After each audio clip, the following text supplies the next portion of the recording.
together from the cosmic reaches of the universe. Here, in this great hall of the Signal Watch, are the most powerful forces of good ever assembled. Join us as we discuss all manner of topics across the multiverse of comic books, history, creators, storylines, movies, and more. The Signal Watch podcast presents Kryptonian Thought Beast, a comics podcast series dedicated to truth, justice, and peace for all mankind.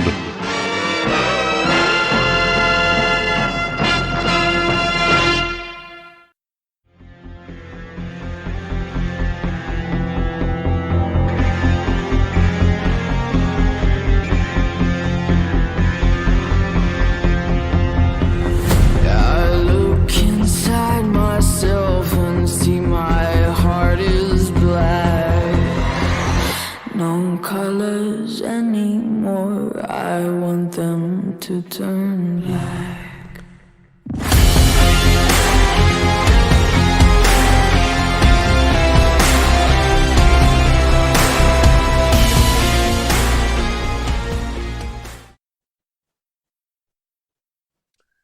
Hey everybody, and welcome back to the Signal Watch. As always, I'm your host, Ryan Steens, and with me today is...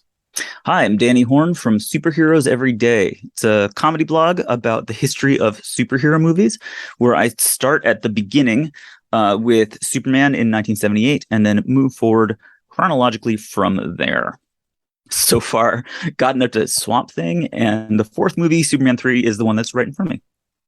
And when is the first of that going to roll out? That's going to be first week of October, I think. So right after this. Okay, great. Good timing. Very soon. Yeah. I am very much looking forward to that. I have a lot of questions that I'll probably start commenting on your blog a lot more. Yeah.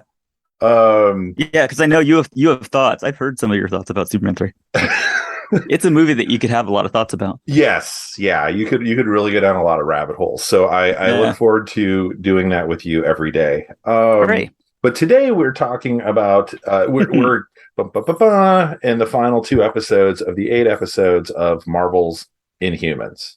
This is our season finale. We'll probably get as much viewership as they got. As the Inhumans finale. Yes, exactly. Yeah, so we've done now it's 8 episodes of the show, and we have done them 2 episodes apiece. And here we are at episode 7 and 8 and the grand conclusion of Marvel's Inhumans. Ratings on this stayed exactly the same. It went down from 4.8 down and down and down until episode 5. It got 2 million, and then it has basically stayed at 2 million for the whole, because people are just bought in, and they're fine. There's only 8 of these. There's only 8. I'll just watch the end of the show. It's only an hour a week. And so that's where we currently are. When we get to the end, I'm going to make sure we have a bit of a conversation about where does this actually exist within the MCU, because excellent. I don't know if there's an answer to that, and maybe that is the answer, and people can just fast forward past that part of the conversation. But well, also towards if we're signposting for the end, we're billboarding. I think at the end we should talk about is it possible to make a good show out of this? Oh yes, and that will be very so. About that. Yeah. Stay tuned for that. Do you want to just? I feel like just jumping in, because the episode just jumps in a really weird way. Yeah, please go for it. We're not doing it previously because I don't know if you noticed this, but episode 6, the end of episode 6 and the beginning of episode 7 do not connect. They are completely separate. So end of episode 6, Gorgon gets killed. So there's a big fight at the lab where Dr. Declan is trying to do so. Orin, the mean lady Orin, has set a trap for the Inhuman royal family, and as and then that just falls apart, as does everything that literally anybody ever does on the show, including Orin. So it kind of falls apart, and then Gorgon dies in some kind of collapse. The building collapses, and so Gorgon, who is the hooved member of the royal family.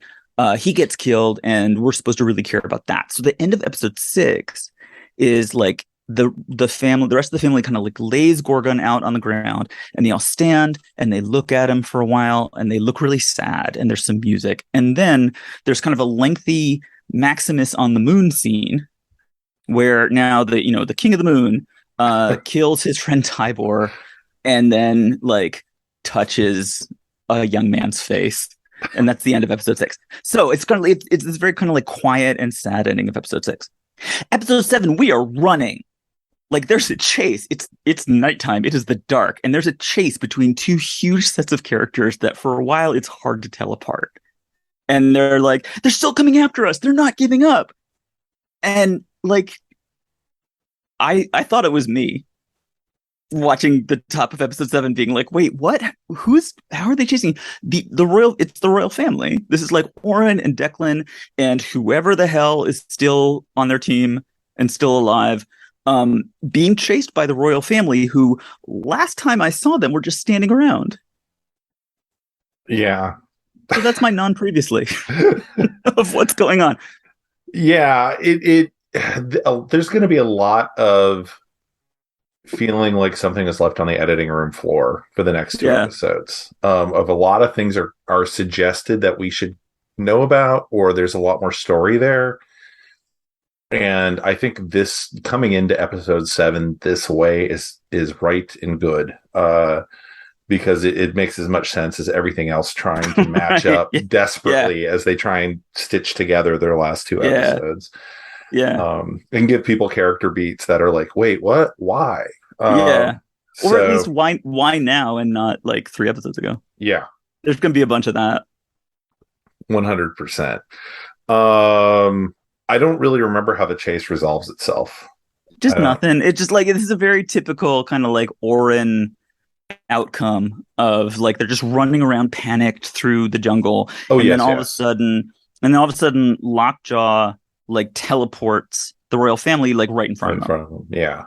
Which, like, why you run from some people who can teleport directly in front of you, literally not just where you are, like in this area, can teleport between the Earth and the moon with pinpoint accuracy when he feels like it. And like, so he could be, anyway, you can't run away. Why are you trying to run away? But Lockjaw appears in front of them, and they all like just panic, and they don't know what to do. And then I totally get why you don't understand the resolution, because I don't either, and I don't think it makes sense. Like, they just kneel down. Like, everybody on Oren's little crew is just like, well, we're done. And they just like kneel down and give up and have nothing left to say. Is this when Karnak decides Oren's going to be out for a little bit? Yeah, that's in a minute, but yeah. Okay, yeah, okay. Yeah, so it's like Oren and Declan and whoever the hell came, whatever Inhumans there were who came down. They're just like standing there. So they all kneel down, and then the royal family they question Declan while everyone else like just sits quietly and allows them to do that. I have no idea, like, how was Oren disabled? Like, and we see them and like, and they bring Gorgon's body. They're just like carrying Gorgon's wrapped up body around with them. And they do a little like rituals, like they all just stand there and stare at Gorgon's body again. And the captured people are just like, some of them have their hands behind their backs. Bernard's dad definitely does not. He has his hands in front of him. He just looks depressed. Yeah, that may have been the makeup couldn't fit behind his back. Exactly. Yeah, arms, the armadillo arms. I think that Bernard's dad is the least explicable character on the show. He gets so much FaceTime, and I have no idea why he's even on the show. I mean, I get that they were trying to show that there are going to be. He's the face of the true believers, I guess, of Maximus. Of Maximus, yeah. But it's not clear as to really why they like a lot of things. Like I said a few minutes ago, like there's just a lot of things that don't quite match up. You kind of have to like. I just watched these episodes a second time, audience, and because it had been a while, and it made a lot more sense this time. But the first time I was going through these episodes, I was like, "What is even going on? Shit is just happening at this point." Yeah. Yeah. And certainly him popping up everywhere certainly feels like one of those things. Like I feel like if I knew what his power was, I would be happy. But I know that that's not true. I know that nothing on Inhumans is going to satisfy me. But I still have this reckless hope that, like, if only I knew why he had those weird, like, lizard armadillo arms, maybe everything would make sense. This does not happen. And he's not really, like, he never expresses his hopes and dreams. He never, like, we don't get what he thinks is going to happen now that Max or what's going on, or like what, but like every time somebody runs around a corner, like there's Bernard's dad, like he happens to be there, like in every random like chase scene or something. It's just like, oh, and he's there. He's just there. He's like the utility player. He's everywhere. 100%. Yeah. So they question Dr. Declan. So Dr. Declan is Desmond from Lost, as I keep insisting on referring to him. And he's a scientist who studies genetics somehow. Maximus is paying him. I don't know. Maximus has convinced him to like do genetic research for him. And so through this like hurried run through the woods, when like it's Declan's lab that fell apart. And here he is, but luckily he has brought his little silver briefcase with him. And he says, all of my research is in my briefcase, which is this gorgeous, like, fictional idea that comes up all the time in movies and TV shows where, like, research is the MacGuffin. It's like the thing that you can just carry around and somebody can steal the briefcase and then you try to get the briefcase back. It's like I know people who do research. I know lots of people who, like, people at university. I know people who are doing scientific research. I know, kind of where I work now. Nobody carries it around in a briefcase. Well, maybe they'd be better scientists if they did. If you just had all of your, you open up the briefcase and there's like your samples and like all your data and all your notes. All your lab books. Yeah. You just carry it around. One of the things, and I don't know if this is the appropriate place to stop and talk about it, but I started thinking a lot this time about why Declan, of all people, in Two Worlds, is the one who can do the science.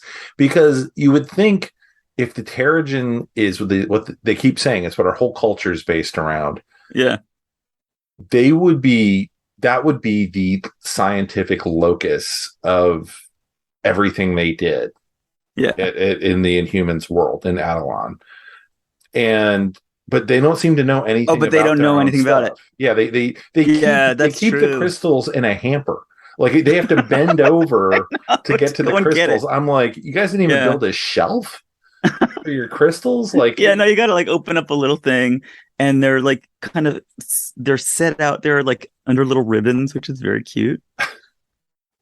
It's the lack of thought that went into, like, I get that why they wanted to. Well, I don't really get why they felt like Declan needed to be the guy who knew the science. I mean, there's so many. Because he doesn't really, but definitely they don't. Like, right. I think what they know is we have this booth and we have these crystals, and somehow we like turn the crystals into powder and sprinkle it over you in the booth, and you change it into your mutant form. That appears to be the sum total of their kind of scientific knowledge of how that works. So they need Declan, but Declan doesn't know how Terrigenesis works. He's never. It's way late. We're gonna get to that point where he actually finds out like what Terrigenesis even is. But he's got the silver suitcase, and he's got to get silver questioned. Suitcase. We're gonna be fine. Yep. So there's also a lot of that of like we only want to, even though these people are all together in the woods and would naturally all be standing within 10 feet of each other. Yeah. People will just disappear out of whole scenes. Whoever's not in that conversation, including immediately coming up. But if we don't want Aaron to participate in this conversation, she's just not gonna. Yeah. No, she's just gonna sit there with no reaction, no like reason why she's doing that. Yeah. Everyone's just depressed. So the family's kind of squabbling, and Black Bolt wants to send Maximus a message. And so Karnak just walks over and snaps Orin's neck. And everyone looks at him and he's like, what? She'll come back to life. Because Orin's power is to get murdered and come back to life, which she does 3 times. So this is the 3rd time that's happened. I was actually surprised it wasn't more when I actually went and counted. But in episode 2, she was stabbed in the gut by Medusa and died. And then she came back. Episode 4, she was killed in an explosion that Black Bolt set off. And then she came back. And now she's just sitting around and Karnak just comes up behind her and cracks her neck. And now she's dead. It was honestly one of the best written things on this whole show to me. Really, of just like fuck. Well, it shows Karnak's understanding of the situation on multiple levels. It shows because he understands she's going to be fine, right? Yeah, maybe she's now not going to be a problem, and we are going to be sending Maximus as like. We're ready to start killing people, right? I mean, it's a mess, but then it's not a message because everyone knows that she's going to come back to life. So it's not actually a threat. Like we're not actually ready to kill people. Well, we haven't. Yeah, I mean, it's definitely. I know. Yeah, like we're now saddled up. Like you caught us by surprise, but we're saddled up and we're coming for you. And we you're right. Yeah, it's just like we have changed the dynamic of what's going on. Yeah. And it's a good use of someone's power for once on this show. Mm-hmm. Yeah, no, it's true. And so I was like, that's from in a different movie, there'd be a lot more of this kind of stuff with Karnak being good at strategy. Of kind of, well, at least people using their powers and it being like, well, yeah, you wouldn't be thinking of things the same way like you or I would. Like I wouldn't just go snapping a neck, to prove a point to somebody. I would, Karnak, one, thinks that way, and 2, honestly, it's the only language that these people know. Right, is death and destruction. They're just not good at expressing their feelings. No, they need to use I statements, which they do not do. So Medusa gets mad. So Medusa getting mad is gonna be Medusa's anger is kind of the big bad for the last 2 episodes. Like it's the only thing that we have to worry about. Like everyone's lives are at stake. The city is at stake.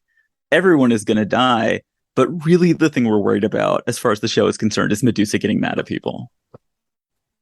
It made more sense on a second view of what her viewpoint was, because it literally just feels like she is just lashing out to be contrarian about everything that would make sense. She is so pissed.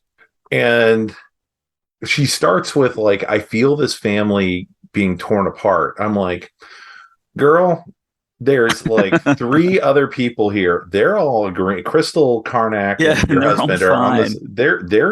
You're the one who's not happy, and you're not using I statements. Like you're not explaining your point at all. Like a coup has happened, and you're concerned that there's not enough hugging happening, and you're yelling about it. Like, she says we can't go around killing everyone, which like. Okay, obviously you can, because that's all you've been doing. I mean, but this is the problem, actually. See, this show is so morally difficult, because you and I are now like, dude, just go kill people, which is probably not. Look at what the show has done to us. We're just like, all of these people ought to just be killed. But when they show up on the moon, they kill everybody. I know. There's so many people, and no one even mentions it. Yeah. But Medusa, at least for right now, until we leave Earth, she says actions have consequences. Yes. Which, like, not on this show. As we'll see, actions absolutely do not have consequences in just the basic, like, temporal sense of, like, you do something and it leads to something. Yeah, nothing that no scene will attach to any future scene. Things will just happen for 2 episodes now. Yep. And so we leave Hawaii, I believe. This is where. Oh no! Actually, I'm sorry. No. They're still, because they still have the magic other character to find. So that's coming up. But Crystal and Lockjaw go to the moon, appear in front of Maximus in the throne room, and all the royal guards like raise up their guns, like, which they do a lot. Yeah. I actually thought until I believe that until like maybe I think by the end of this episode, someone actually shoots somebody. But for the most part, through the entire thing, the Royal Guards, they're like stormtroopers. Like they just raise their guns and literally never fire because they don't know how to deal with that. Also, but if they did fire from where they're standing, they would definitely hit Maximus. But I won't get into that. Yeah. So but she shows up and she brings like dead Orin and like all the other Inhumans who were hanging around with Orin. They all look like shit, by the way. Like everyone is just in these like gray robes. Nobody wears any colors on this show. No. And it seems like everyone is more or less like wearing rags. And Crystal also, I don't really understand Crystal's outfit. She's wearing like this big plaid overshirt and a yellow tank top, which really looks like it comes from the Gap. I mean, I think the shirt is Dave's. Which is actually that's kind of cute. That's like the boyfriend thing. Yeah, and the yellow tank top, I think, was she's a teen or whatever she's supposed to be. Like she's 19 or 20, and they really, but they don't wearing like beachwear. The wardrobe. They just don't understand like what people should be wearing. No, or they have no money. They just don't have money. Yeah. So Crystal says like we ask for parley, which is the thing. We're gonna negotiate, but we can't kill each other. And Crystal leaves, and Maximus is like, yes, I'm getting what I want. For the first time in my life, my family has come to me, and I'll have the advantage once they're all together. It's like, in what way will you have the advantage? They're all together. You spent the last like 5 episodes trying to kill them all unsuccessfully. Now you'll have the advantage. All right. Yeah. It's a thing for him to say. Yeah. And that's the only reason it happens. Yeah, it's not tied to anything. It feels like crypto guys who are like, this is good for Bitcoin. Like just anything that happens, crypto exchanges start going bankrupt, which they are. And people are like, no, this is good for Bitcoin. Like that's what Maximus is doing. Like you're right. He is absolutely a crypto bro. He's a crypto bro. Yeah. As we will see. But the family, like before going back to the moon and abandoning Hawaii, they all go to the beach. They've decided to keep Declan in his magic briefcase. And then I'll let you do the reveal. Then what happens, Ryan? Then someone drags like a piece of plastic under the water, a green piece of plastic at a rapid rate. Yes. And it is revealed to be the incredibly iffy makeup on a young man that is Triton. Hooray! And Triton's back. Nothing makes sense. This is where you can everything you knew before about this show, throw it out the window, because it is with like 3 words, he throws not in a good way, like everything you thought you knew is wrong. It's like, but just like this show doesn't make any sense. This show is going to just logic is done. Where shit is just going to happen now. And it's not that he survived, but now they go. No. The fact now that we know that he's a fish guy, which they did not make clear earlier, the reason why they thought that he died was he jumped off some random dudes. We never really understood the point of this, but some random dudes were like shooting guns at him, and he like jumped off a cliff into the water. And if that was the beginning of episode 1, if we'd known at the time that he was a fish guy, it would have been obvious that, you don't have a fish guy for no reason. But at the same time, I believe he'd been shot. Yes. Yeah. And he's smooth. There's no wound. There's no nothing. He's fine. He's fine. And there was some suggestion that those were kind of like but this show was loosely tied to Agents of S.H.I.E.L.D., which I did not watch. But Agents of S.H.I.E.L.D. had brought in the Inhumans, and they were treating them exactly like the X-Men. Mm-hmm. Or mutants in the Marvel comics. My belief, we fear them. Yeah, and so my belief was at the beginning of of the first episode, what we were seeing was anti-Inhuman sentiment. Yeah, of people hunting down this young woman, and Triton was trying to help her. We never heard about this again throughout the course. But later, no, I think there's an intimation later on and I use the word intimation advisedly. There's an intimation that that was Maximus. That Maximus paid people to hunt these Inhumans, but I'm not sure why. A moon buck is worth like $100,000 as near as I can tell. Right. Well, yeah. I mean, how did he pay Declan? It's really confusing. But yeah, so we don't know that. Says, but here's Triton. It was all part of the plan. Yeah. And it's like, plan for fucking what, man? Yeah. Yeah. Like, so Black Bolt says like, or who says it? Oh, I guess Triton says it. Our king felt it was best that Maximus believed that his plan was working. But his plan was working. And Black Bolt didn't even know about the plan. Like, yeah, so they say that this somehow was all set up, that like Triton pretending to get shot and killed on Earth was like they were faking Maximus out. But it's only after that Maximus actually like makes his move. Yeah. How is this a plan? What did you plan?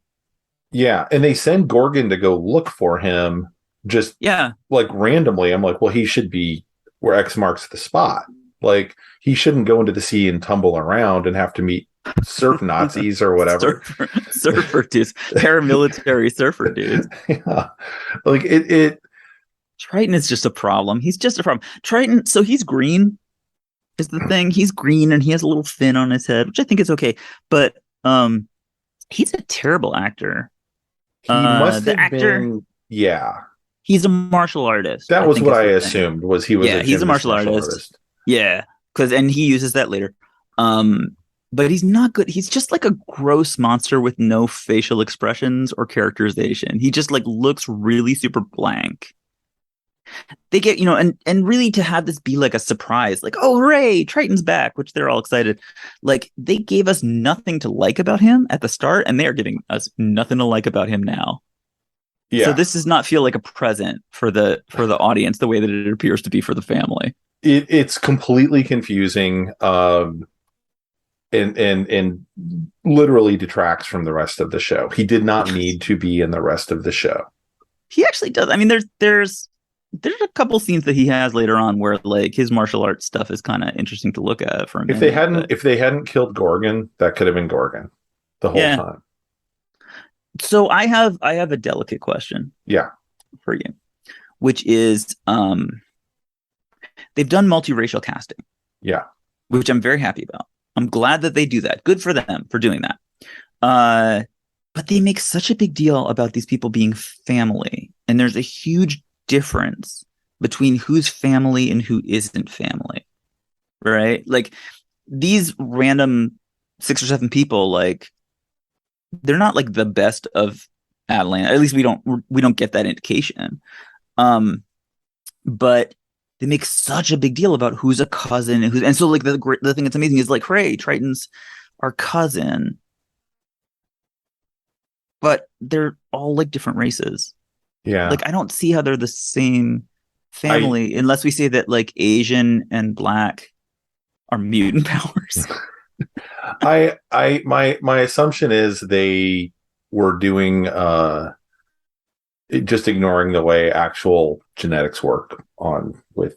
Oh yeah, that's a good point. They have actually thrown genetics out the window. Yeah, so we just kind of have to take it on faith. Yeah. I definitely was like, oh, they're okay. That's just a thing I'm going to have to just process and move on with it. Of these people are theory blood cousins. I mean, it didn't bother me until Triton showed up. Until all of a sudden, here's this green guy. Wait, was Triton's a cousin too? He's part of the family. Shit. Everybody suddenly says he's part of the family. Well, I mean, he probably wasn't green until Terrigenesis. I guess. But then that means that Gorgon probably wasn't Black.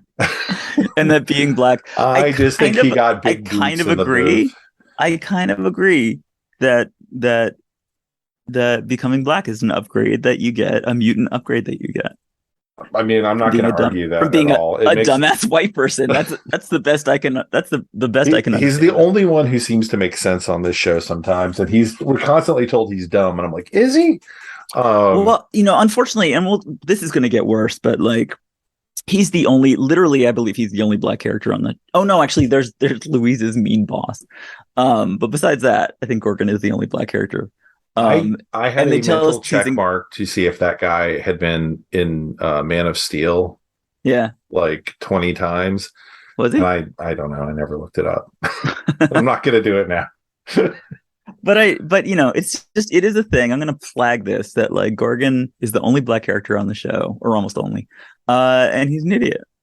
And they make a big deal about how dumb he is. So yeah, I mean, I guess that's left over from the comics, right? I mean, you sent me those panels today of Gorgon losing his mind. Yeah. I mean, I'm not really that familiar. The one thing I kept thinking about was, isn't a Gorgon like what Medusa is? Like in mythology? So yes, that is he's not a lady with snakes in what his does head. that mean? Yeah, like why? I mean, I know we can blame Kirby, but yeah. So it's just like I like that they're doing multiracial casting, but I think it's really funny that like therefore that means that the only black character is really, really dumb. It kind of backfires on him a little bit. Yeah. And so now Hawaii is over. Say goodbye to Hawaii. Mm-hmm. We will not see it again. It was the only, We will get 2 more scenes in Hawaii. Do we? Yes. Okay, but not outside. No. I mean, there's the very end. Yeah. Okay, so we say goodbye to Hawaii, and now like the next 2 episodes all take place in these dark concrete spaces on the moon that are not very well distinguished from each other.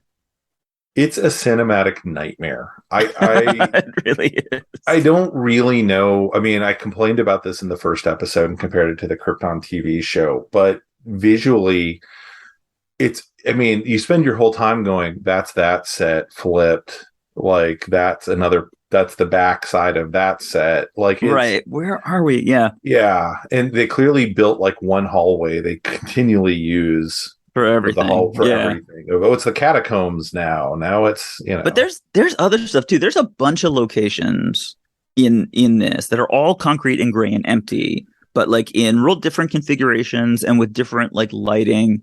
And for the next 2 episodes, the audience is really just challenged to understand where you are at any given moment and how to tell locations apart from each other. If they're not in the throne room, they kind of keep saying where they are. So it helps out. They're like, oh, I'm back in the bunker. But like the bunker they say the bunker is obvious because the bunker is just like this dark place, this dark concrete room where they're going to spend a lot of time that has like metal shelving. So, it's like the, it's like what you think of as the survivalist, whatever. Like you've got a lot of metal shelving that has some kind of we have to get to the bunker because I have a few so we'll do that. The bunker. Yeah. But then they also like run around like all those places where like Triton is fighting Maximus and stuff. There's just like these empty hallways and rooms, and like Black Bolt kind of walks Maximus through some of these empty hallways, and like some of them are important and some of them are just empty, and it's very unclear what's under Maximus's control and what's not. That's a big deal. That like sometimes they say, oh, we can't go there because Maximus's guards are there. And sometimes they just walk into the control room. It's mind-boggling. It's so confusing as to, yes, that's all true. Yes. But it makes for a very baffling I was going to try to not say reshoots this time. I was going to do my best. You can't do it. I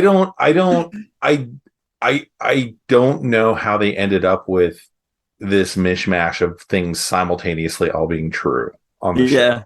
Yeah. Of like you said, like some of these hallways are, why is the control room the most clearly important room in all of the city have no guards around it? I know. It's got one door. Except when it does.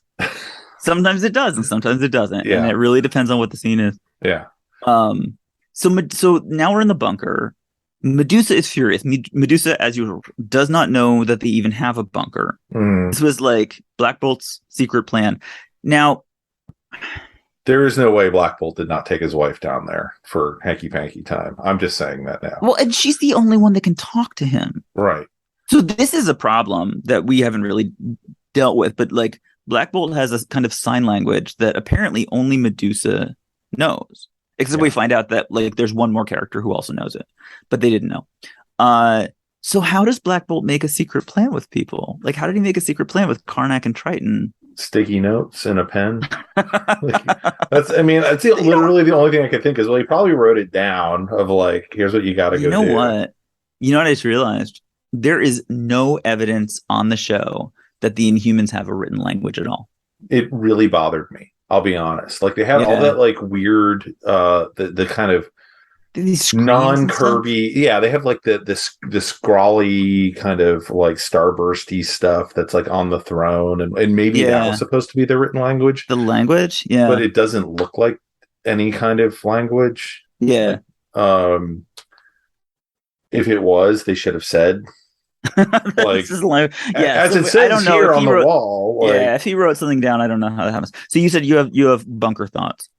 The bunker blew my mind. This is when I knew the show had completely cheaped out. Like, the budget clearly had just hit rock bottom. Yes. Because it looks to me like they just used... So they filmed this on like an abandoned Air Force base or something, right? Which is, in the last 2 episodes, pretty much where they are in all the exteriors. And it's just, they don't try and hide it. It's clearly an old, rusty, abandoned concrete place. Space. And... I believe they cleaned up one of probably a real bunker, like a munitions dump or something. You don't think they could have created the set? That feels to me like it's just a set. It could have been, but it just looks like it. Yeah. What are they? It's very bland for sure. Yeah. Yeah. Quonset hut. It looks like an interior of like a concrete Quonset hut. Yes. But what drove me crazy about it was the shelving was clearly like Home Depot shelving. Oh yeah. No, that's straight off. It was like straight up Rubbermaid stuff everywhere. It was just like, where's the manufacturing happening in your city? Like, I want to know who did you go to Earth? Did you like go with the dog to like Home Depot and buy all these like survivalist provisions? Like, stuff's wrapped in like foil. Like, you have to get to a certain level of manufacturing for everything that you saw. But this is the big question, is like, how does the moon work at all? How does the civilization? Also, just occurred to me, how do you build things without everybody knowing that you're building it? So this is 1400. We haven't said this so far today, but like, they tell us, including like, I think in episode 8 specifically, there are 1400 people in this entire civilization, which I have been saying is like the size of Bitter Lake, Iowa, and you have said is just the size of an American high school. Yeah. There are no secret projects. There are no secret projects that involve construction. The thing that they say at the very end of the final episode is that the bunker may have been the first space. Oh yes. You're right. It was the first space they had. Yeah, because it will, because they have to make sure that we know that it will survive even if the dome goes away. Right. Okay. But then I still have a problem because how did people not know about it? Yeah, you think it would be pretty much a museum and a religious space. And one of the big things that I started thinking about watching the show this time was we're never told what the religious system is of the Inhumans. No, I don't believe they have one. I don't think they do either. But then on whose authority is anybody a king or queen? Yes, absolutely. That is a problem. It's I mean, you can they don't even use like weird comic booky language like, you know, by the Terrigen crystals or it's there's you really have to start wondering why the hell anybody has any authority over anybody in their what should be anarchy town. But anyway, here we are in the bunker. I didn't hate the bunker. I kept laughing every time they were in the bunker, partially because they kept also saying, "We're in the bunker. Yeah, we have to go to the bunker." And I was like, "It's so funny they're using the word bunker at all." But anyway. So Medusa's mad now because she's in a place that she didn't know about somehow. And there's this like secret plan that she doesn't understand. And she says, and this is a big thing for these 2 episodes, like, I love you, but I'm not just going to be your interpreter. I need to have a say in the things that affect our people. And I'm like, what? You don't have any skills that I can see. Well, neither does Black Bolt, but there's never a moment where you see, and like I would like this as character development, but there's never a moment through the whole series, I think, where you see Medusa herself like successfully negotiating something You're or right. making a good decision. Like everything that she does, she failed. And there's going to be a big one coming up where like she tries to negotiate with Maximus to no effect. Yeah. Why does Medusa think that she's important and good at, like, at least the show has not given us the impression that Medusa is actually like good at anything. No, and all she has really done is yell at everybody. So Yeah. even if her heart is in the right place, which she keeps swearing it is, Which it is not. Clearly. I mean, she's had, she's kind of reflected back on how she felt about things as a teen. Yeah. And like, oh, when I was a teen, I was much more punk rock. I need to return to those roots. That's pretty much it. That seems to be the basis for why she's the queen, and therefore, we understood each other's pain, and therefore now I should decide the fate of all Adelan. Yeah, it's like we were saying, it just nothing connects with each other. It's like she's just saying it because someone wrote the speech and they put it in she the just show. they like her being angry. So then there's like a Maximus Oren kind of breakup scene. This is actual character development, which I have to give them credit for. Yeah. Like Oren has just been the mean lady running around being terrible, and all of a sudden in the last 2 episodes she has like thoughts and feelings of her own. And so Maximus and Oren are talking. This is like he's there when she comes back to life, which is very sweet. But she's upset because he wants to become inhuman instead of like the human that he turned into. And he's like, so you think I'm good for a human? Is that the story you fell in love with?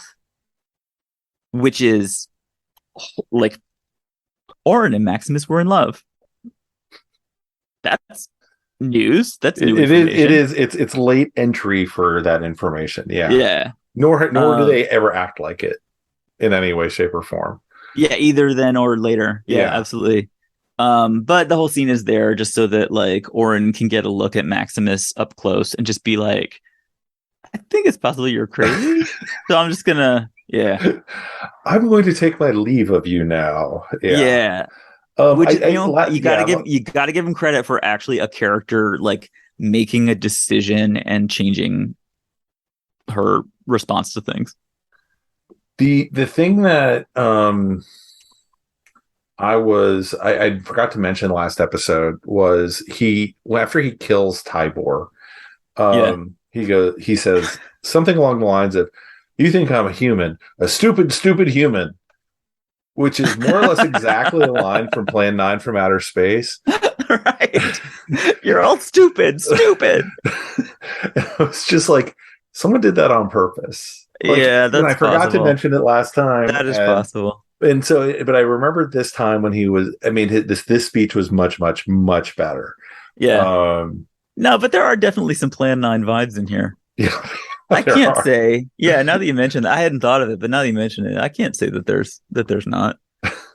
And here's one example. Because the whole like the thing of Plan 9 from Outer Space is like somehow we have magically figured out how to raise the dead. The aliens are raising the dead. And very similarly, Maximus is talking to Declan, little science man with his little science briefcase. Actually, no, I'm sorry, that's later because he doesn't have Declan yet. No. Okay, so here, I'm sorry. Declan's actually talking to Karnak. So Declan's in the bunker with Karnak. And Karnak wants to understand like what the hell he's even talking about. And so Declan shows Karnak like, here's some pictures on the screen. And this is what he wants me to do with his DNA. He wants me to like splice his DNA with like the samples of these other people.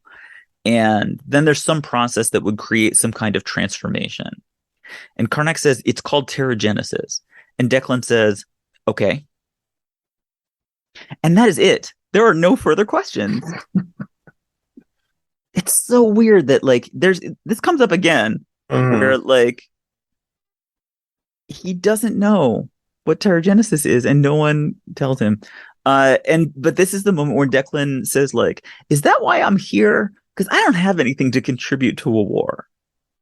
And it's like, even Declan does not know why Declan is on the show right now.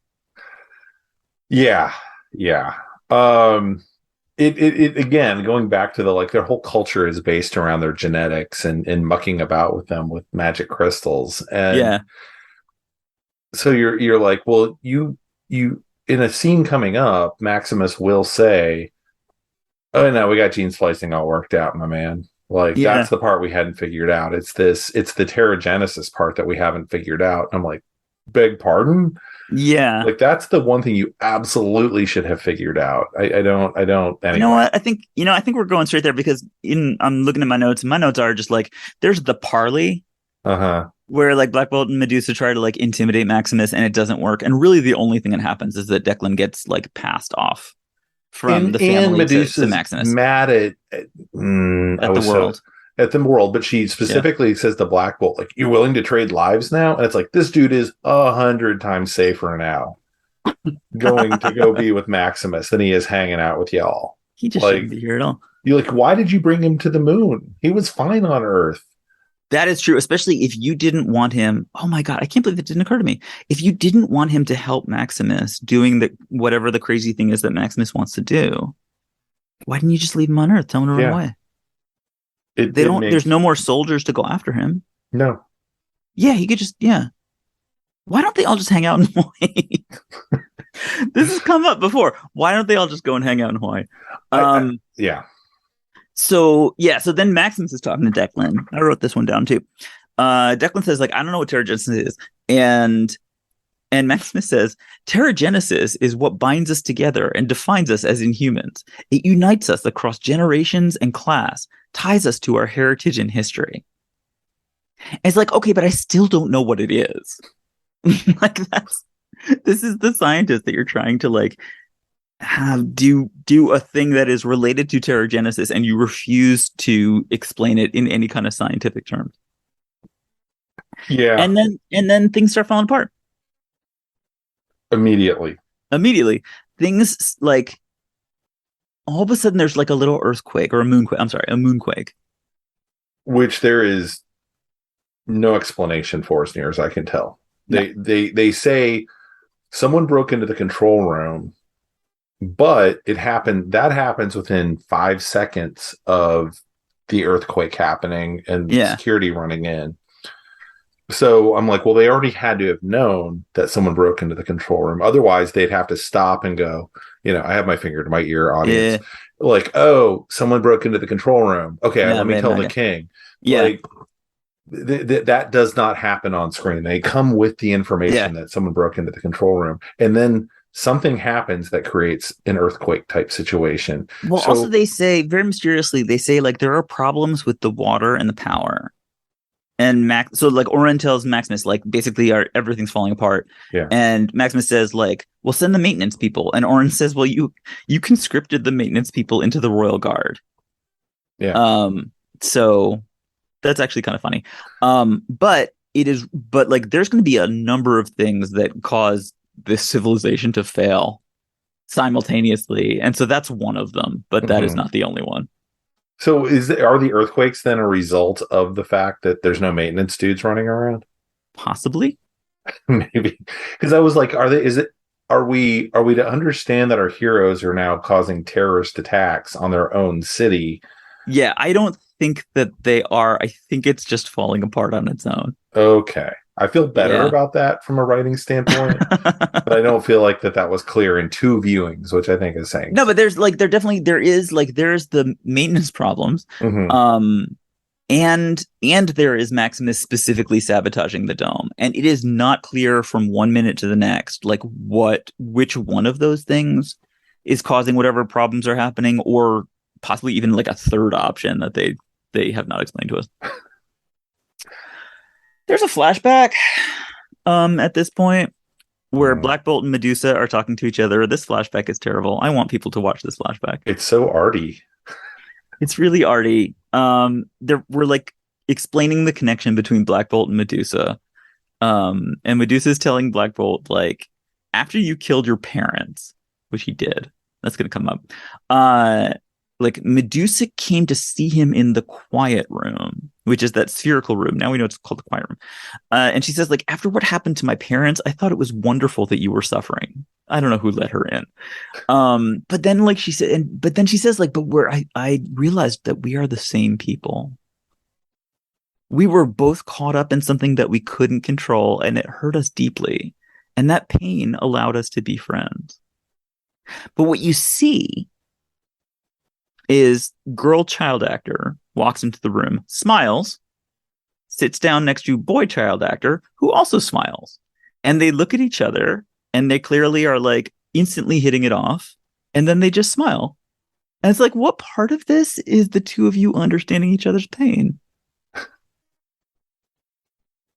Yeah. It they could have had a real scene where we saw that occur. It's this goofy voiceover that reminds you. It seems to serve no purpose than to tell you, Serinda Swan has blue eyes. This young woman has brown eyes. Oh, I didn't notice that. Oh, if they had not had literally her eyes like floating like an inch above the brown-eyed girl's eyes, oh my gosh, I right. never would have noticed.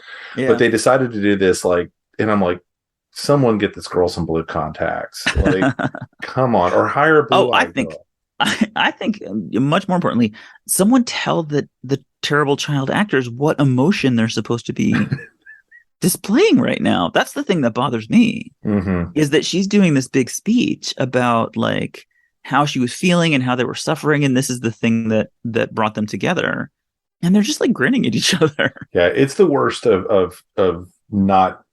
It's very bad. Yeah, you can show or you can tell, and this chose to do both simultaneously. Yeah, and it manages not well. Just collide. Yeah. Karnak and Oren get together. Oren says, "I'm not going to let you kill me again," which is amazing. And Karnak just kind of talks Oren into like just switching sides, and so that's the thing.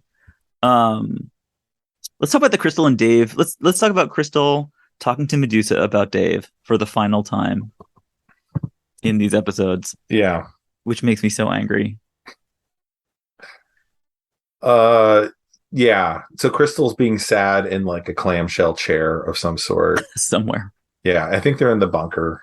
Probably. It's just dark and gray. It doesn't matter. Yeah, it's somewhere. Yeah, they're having a heart to heart. And yeah, Medusa is like, "Hey, pal. Yeah. How you doing?" Hey, buddy. And she's sad because she just met a boy, a really super cute boy named Dave, who I realized, like, I listened to the our last episode over again and realized that the whole storyline, I think, for you and me of this entire show is the two of us falling in love with Dave. Now he's gone. Listeners, go back. I'm like, seriously, that slim Australian actress being comforted by Medusa right now, missing Dave. No, I miss him too. But like, I started out, there's a whole story arc in the last episode for you and me, where we both start out being like, this guy's an idiot. He's really dumb.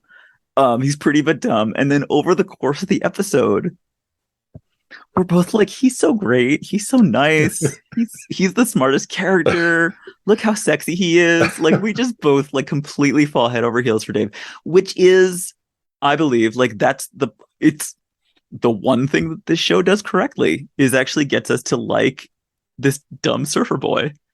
Yeah. And then they completely, I'm gonna yeah. I don't want to hear your caveats about how you're heterosexual. No, I was gonna say Anne Louise. That's where I was.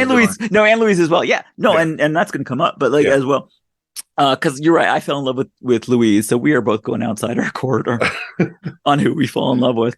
But yeah, but we have been trained to like both of those people, who are the only likable people on the show. Yeah. And then he's just gone. He literally, Louise comes back in episode 8 and Dave just doesn't. This is the last time he's mentioned. I don't know how they would have been able to include Dave in these episodes. It would need to be a different structure. But the show apparently thinks that instead of us caring about the guy, the really cute, lovely guy that we spent time with. Like, no, actually, like, it's just people running around in circles in this concrete parking garage. Like, that's the thing that's important.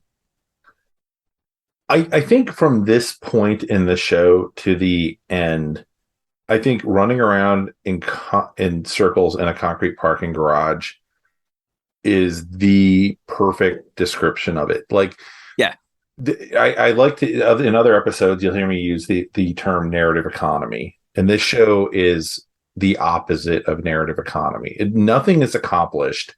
It is people running around in circles to an inevitable conclusion that everyone knows is coming. Until everything falls apart. Yeah. And it takes 2 episodes for that to happen, which is unfreaking forgivable. Like, actually, yeah, now that you say that, there's literally nothing they could have gone.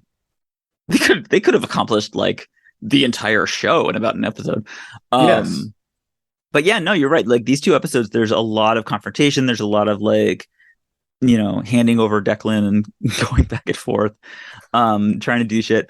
But yeah, they honestly could have just gone straight to like, now Attilan is destroyed.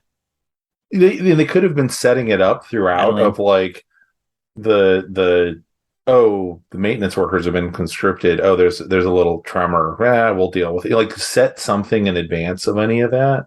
Yeah. So it doesn't all have to get crammed into the last 2 episodes, because the 7th or the 8th episode, like, stuff kind of happens in this one, but in the 8th episode, nothing happens. It is just like shit occurring for 45 minutes. But what's the next scene after the let's talk about Dave stuff? I watched them back to back, and they're basically one long thing. So no, this is why I take notes.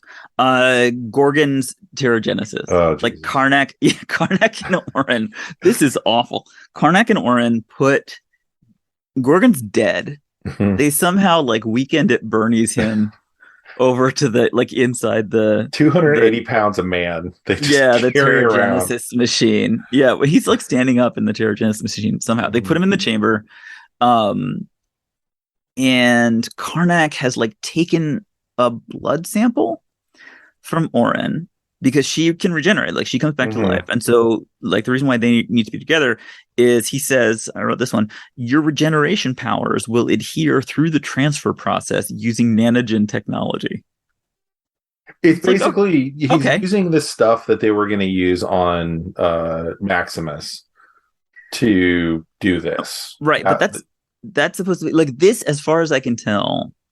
Like what they're actually saying is, I took a blood sample from Oren, I stuck that blood sample into Gorgon, and now you will have her regeneration powers using nanogen circulatory technology. System is not working, but somehow this will course through his system.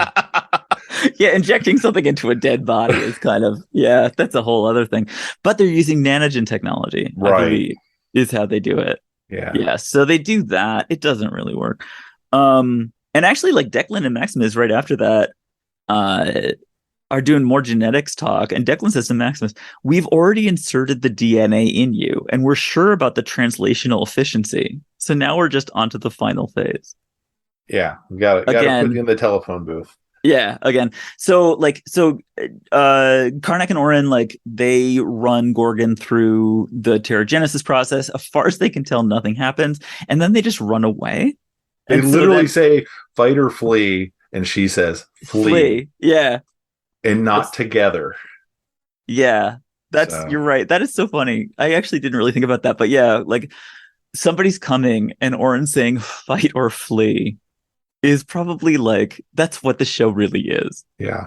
Our heroes. At its most basic is just the question, fight or flee, which you do randomly. You flip a coin and then you do that, and that's the plot. So they run out of the room, and Declan and Max come in, and he's talking about the translational efficiency, which basically is just like, we've injected something into you too. And then they find Gorgon in the pterogenesis chamber, dead. But I do have to point out that when Declan walks in, he says, "Oh, it's a telephone booth." And Maximus's response is, "It's much more than that." Is it? It was. And I laughed and laughed and laughed. Yeah, that is amazing. It was some incredibly badly written dialogue. Yeah. And so they find dead Gorgon, inside the booth. And then there's another earthquake and they all just run away. Mm-hmm. Fight or flee. Fight or flee. They have chosen flee. Okay, but then we choose fight. Because Maximus is now like hustling back to his apartment. And all of a sudden, it's Triton in a completely like a black hooded outfit with knives, huge knives. And all of a sudden, he's a ninja assassin. And we see like actually a not ineffective action scene where like Maximus is kind of hustling along with these guards and Triton just kind of like is appearing behind guards and like knifing them. And then and they actually do a not completely bad job of like, he can do this secretly. Like there's a bunch of people around, but nobody really sees what's going on. And then all of a sudden these guards are dying. And this is where we get into the whole thing. I was like, not Medusa approved. It's right. Yes. She has spent three episodes talking about how we can't do this. We can't just kill people. But Triton wasn't there for that, data dump. So Triton just murders. I mean, especially because, as we have recently learned, those are the maintenance guys. Like we're having power and water problems and suffering from moonquakes because the maintenance guys have been conscripted into the Royal Guards. Y'all, you need to stop killing Inhumans. There are not that many of you. This is a real problem. But he has this like in a little tunnel area. He has like a little fancy kickboxing knife fight with three guys with zap pistols who do not use them. Mm-mm. Even when they see that like Triton has killed the first one and the other one's just standing there with his little zap pistol, does not fire. And then Maximus kind of scurries away and Triton like corners him in some random concrete space. It's just like the worst location. It's like an big empty room with like bars on the windows and peeling paint on the walls. And it's definitely the Air Force Base. I think so. It's just like what? And then they have yet another, like Triton drops his knives. I don't know why. I don't know what he's trying to accomplish, but it means that they have the big dumb kickboxy fist fight, which like I need to learn. It's one of my life goals is to figure out how did the kickboxy fist fight become how fights work on television and movies. There's a moment, before there's an era before where people used to just punch each other. And then somehow, like, I don't know if it's Jean-Claude Van Damme or Buffy the Vampire Slayer. It's one or the other, probably. Like, and I feel like it's definitely around like 98, 99. This stuff. Yeah, it's in the 90s somewhere where like all of a sudden it's not possible to have a fight between two characters without it including like jumps and twirls and kicks and like I kick you in the middle and I twirl around and then I hit you and like kickboxing fist fight. But that's what they do. And manages to subdue Maximus, bring him to the bunker where Black Bolt can punch him, and then Maximus gives the big exciting episode ending news. I have enacted a failsafe system that will destroy. I have enacted a plot device that will destroy our protective dome if I die. And then Gorgon comes out of the Terrigenesis chamber and he's alive, but he's savage and mindless and he's breathing heavy. And that's the end of episode 7. Yeah, it sure is. Now, you got to give him credit. Exactly the same number of people came back for episode 8. Yeah. So, and did it show on the same night or did it show on a different night? No, this is once a week. For the last 4 episodes, it actually kept its audience, which is incredible. It might just have been like this is the default audience for anything on like it's turned on in nursing homes. Like the channel is just on. Right. This many Jiffy Lubes are running a television right now. Yeah. So it's like you get the default about 2 million plus me actually watching it on purpose. Yeah. And Kirby fans, like it's hard to like. I was just thinking Kirby fans, but then I was like, no, but the Kirby fans would hate this. Oh, I didn't watch it. Yeah, so I don't know. It was me. Yeah. It was me and the 2 million comatose people lying in hospital rooms, unable to change the channel. Yeah, I mean, we can get into how they calculate all that, but it was shocking. I mean, we already said like how little actually seems to happen. And you're heading into your penultimate episode, and their way of raising stakes in this episode just feels stupid, and it feels like it's getting stupider when you get to the. I have enacted my failsafe that if I don't touch something with my living warm hand, like once an hour, I can't go to the bathroom anymore. I can't go to sleep. Like there's a million caveats of why this is a terrible idea. And if you cut off my hand, that won't work. That did occur to me a bunch of times. Yeah. And I was like, well, that doesn't stop anyone from like handcuffing them to the device. Like this is easily solvable if you with a trip to the Home Depot. Yeah. Or you do it for like a couple hours while you send those maintenance guys to be like, hey, the dome is about to go down. Yeah. All the maintenance guys got conscripted into the Royal Guard, and then Triton killed them all. So this is not going to go well one way or the other. Yeah. The thing that amuses me is that this is clearly this is Desmond typing the numbers in every 108 minutes. Yeah. And they actually have Desmond right there. Who should do it? It never occurred to me. Why doesn't Desmond just put in the numbers?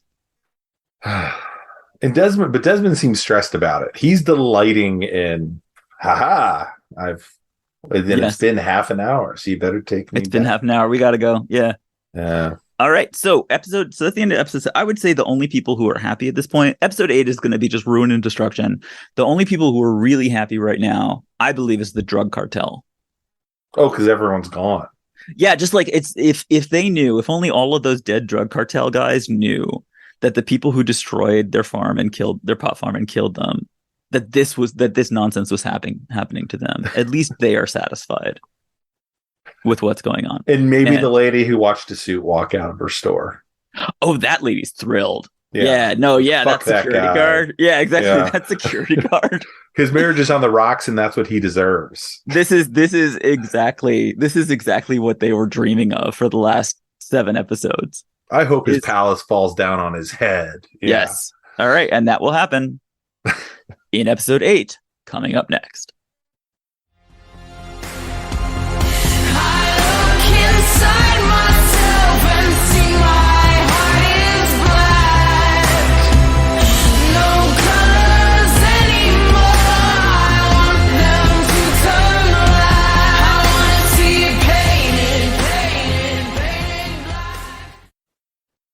All right. Episode 8, the final episode. Y'all, you've been on a journey with us, and I just want to acknowledge any listeners who stuck with us thus far. We love you. We do. Episode 8 is a challenge. I feel like I need to get like a Cub Scout merit badge for watching episode 8. There's like my favorite commercial that I've ever seen is actually fairly recent. There's a woman who just looks at the camera and says, having dry skin is a struggle, which has just lived with me for a long time now. Of just like, hey, you know what? What's having dry skin like? And the answer is, it's a struggle. That's how I feel about episode 8. It is a struggle, and here we are trying to make sense of it. Join us on the Inhumans struggle bus. On the struggle. Okay. So Maximus has set up a failsafe measure where the dome is going to fall apart. Fine. I don't know. Karnak's walking around, and he's stopped by the Royal Guard somehow. And Karnak stands there and says, "I can kill you in 3 different ways." And I'm just like, dude, you've got to stop saying shit like that. This is why people don't like you. And it's also an interior monologue from Dark Knight Returns. It's clearly stolen. Right? Yeah. Yes. It's Batman's like, from this position, there's 5 different ways I can take out these cops. The first 4 kill, or whatever. The last one hurts. Yeah. And it's just clearly, people. Yeah, it's clearly that, except Batman was smart enough not to say it. It didn't come out of his mouth. Loud to people. This is not good cocktail party conversation, Karnak. No. So they take him. I don't know why. They take him and they put him in the quiet room, the spherical room where Black Bolt is imprisoned. Yeah, there's no other Inhumans jail as near as we can tell. You have the quiet room. There's the place where Mortis was all that. Mortis was in a condo. He was in a refrigerator. No, I actually see that. I saw that as like a suspended animation refrigerator. Right. Okay. To let him out. So Karnak's in the thing. And then Gorgon. So now this is the real problem. Is Gorgon has been brought back to life. So essentially the only like major black character, like the black person who's actually a real character. He was real stupid and strong, and now he's just like a mindless savage. He beats up Declan. He wrecks the Terrigenesis machine. You don't really realize this at the moment, but he actually kills Declan. Right. Oh, yeah. By like kicking him. And so they throw him in the quiet room with Karnak, and he's like, Karnak, please help me. And like, they're going to go around in circles a lot in this episode about what is actually happening to Gorgon. Like, is he in there? Is he not? What is it? That it does not appear to be a question that the producers actually want us to engage with. It's going to be solved in season 2. Whatever is happening with him is. But is he in there or not? Like from scene to scene, it's like I think is he okay or not okay? They were going to figure out whatever they didn't care with him. Yeah, they don't care. So in some ways, it's just like, yeah, Gorgon's here. He just doesn't talk that much. But then he like stomps his way out of the quiet room by just like throwing himself at the wall. Yeah, because we're told, oh, those were sound waves this was designed for. He's using brute force. Yeah. Boom. Yeah. So now mindless savage Gorgon is on the loose. Black Bolt and Triton have Maximus. They were in the bunker, and now they're kind of like frog marching him somewhere else. I don't know actually where they think they're supposed to bring him, but they're bringing him like through these hallways. The tunnels. Yeah. These hallways are the tunnels. I thought the tunnels were where they were digging for territory. Like we saw the mining operation in like episode This 1. is totally different tunnels. These are the tunnels, I believe, beneath the actual palace. Yeah. But so Maximus says, like, he has a little quip about how this is where, like, the people that I freed and let them go outside, this is where all those, like, desperate, sad people were. Oh, did he say that? I missed that. Okay. Yeah. And, like, and he's saying to Black Bolt, like, and you, like, you're lost. You don't even know. You've never even been down here, which, how is that even possible? But like most important to me is that like, wait, so there were people, like all those sad people were living here. Like the walls are totally blank. There's nothing on the floor. Like, did they have 0 possessions besides the shitty clothes that they're currently wearing? I mean, yeah, I guess so. It's not a convincing portrayal of a place where people even spent 5 minutes waiting for something, much less like lived down here and couldn't escape from it. Well, there's no manufacturing unless you're making Rubbermaid things for the king. So I don't know what they would have. Yeah, there's nothing to do. There's nothing. They didn't even scratch on the walls. No, there's no graffiti. It's so bizarre. And so Maximus is just like kind of making these sardonic quips, and like Triton's like, shut up. And Maximus says, like, you, for example, aren't you the water-based Inhuman who's allowed Black Bolt to keep you on the moon where there is no water? How liberating Earth must have been. Further questions. How are you water-based? How is there no water on the moon? There's no sea, but they say there's water underground, so they can pump some out and use toilets and whatnot, I would guess. But then why is he water-based Inhuman? Also, he's a ninja. I don't know why he needs to be water based. Yeah, it's just yet another. It's just yet another. Yeah, yet another. Like, there's just no clue why these people live the way they do. And so Maximus is like, he's making fun of Black Bolt for getting lost in these tunnels. And that's where like Black Bolt starts like is trying to communicate with him, and Maximus says, "Just sign, you idiot. I learned your language long ago." And I'm like, that actually good. That actually makes sense. Why didn't anybody else? I don't know. That's the crazy thing about him. You would think nothing else would be like every morning after breakfast, 20 minutes. Black Bolt's going to teach you a few. We do Duolingo. Yeah. Black Bolt sign language Duolingo. We're all going to get on the Stepmaster and do Duolingo because he needs to be able to communicate with people. Yeah. And supposedly the only one who understands it is Medusa. And since they don't have a written language, they apparently only have a sky dome that they can talk to people through. Yes, all the more important for everybody to be able to do this. He communicates entirely through the language of the eyes. So then there's a little fight, and Maximus gets away. It's just like yet again, like they're all just running in circles. And so Bernage's dad is there for no reason. And so they distract Black Bolt, and Maximus escapes. And then so Maximus like goes to the Terrigenesis room, and he finds that like Declan is dead, and the booth is destroyed, and the crystals are gone, and the show is just careening like from one disaster to another. And he says, "Go get Bernage." Finally, we're going to talk about Bernage. Who is Bernage, Ryan? We haven't talked about Bernage much. He is the incredibly tall, gawky teen the show hired from Hawaii, who was like he won a speech competition, which is apparently enough in Hawaii to get you this gig. But he's not bad for what he does. He's fine, yeah. His job is on the show is if you touch his skin to skin, he can see your approximate future, which is going to make his sex life really interesting one day. Oh, yeah, that is true.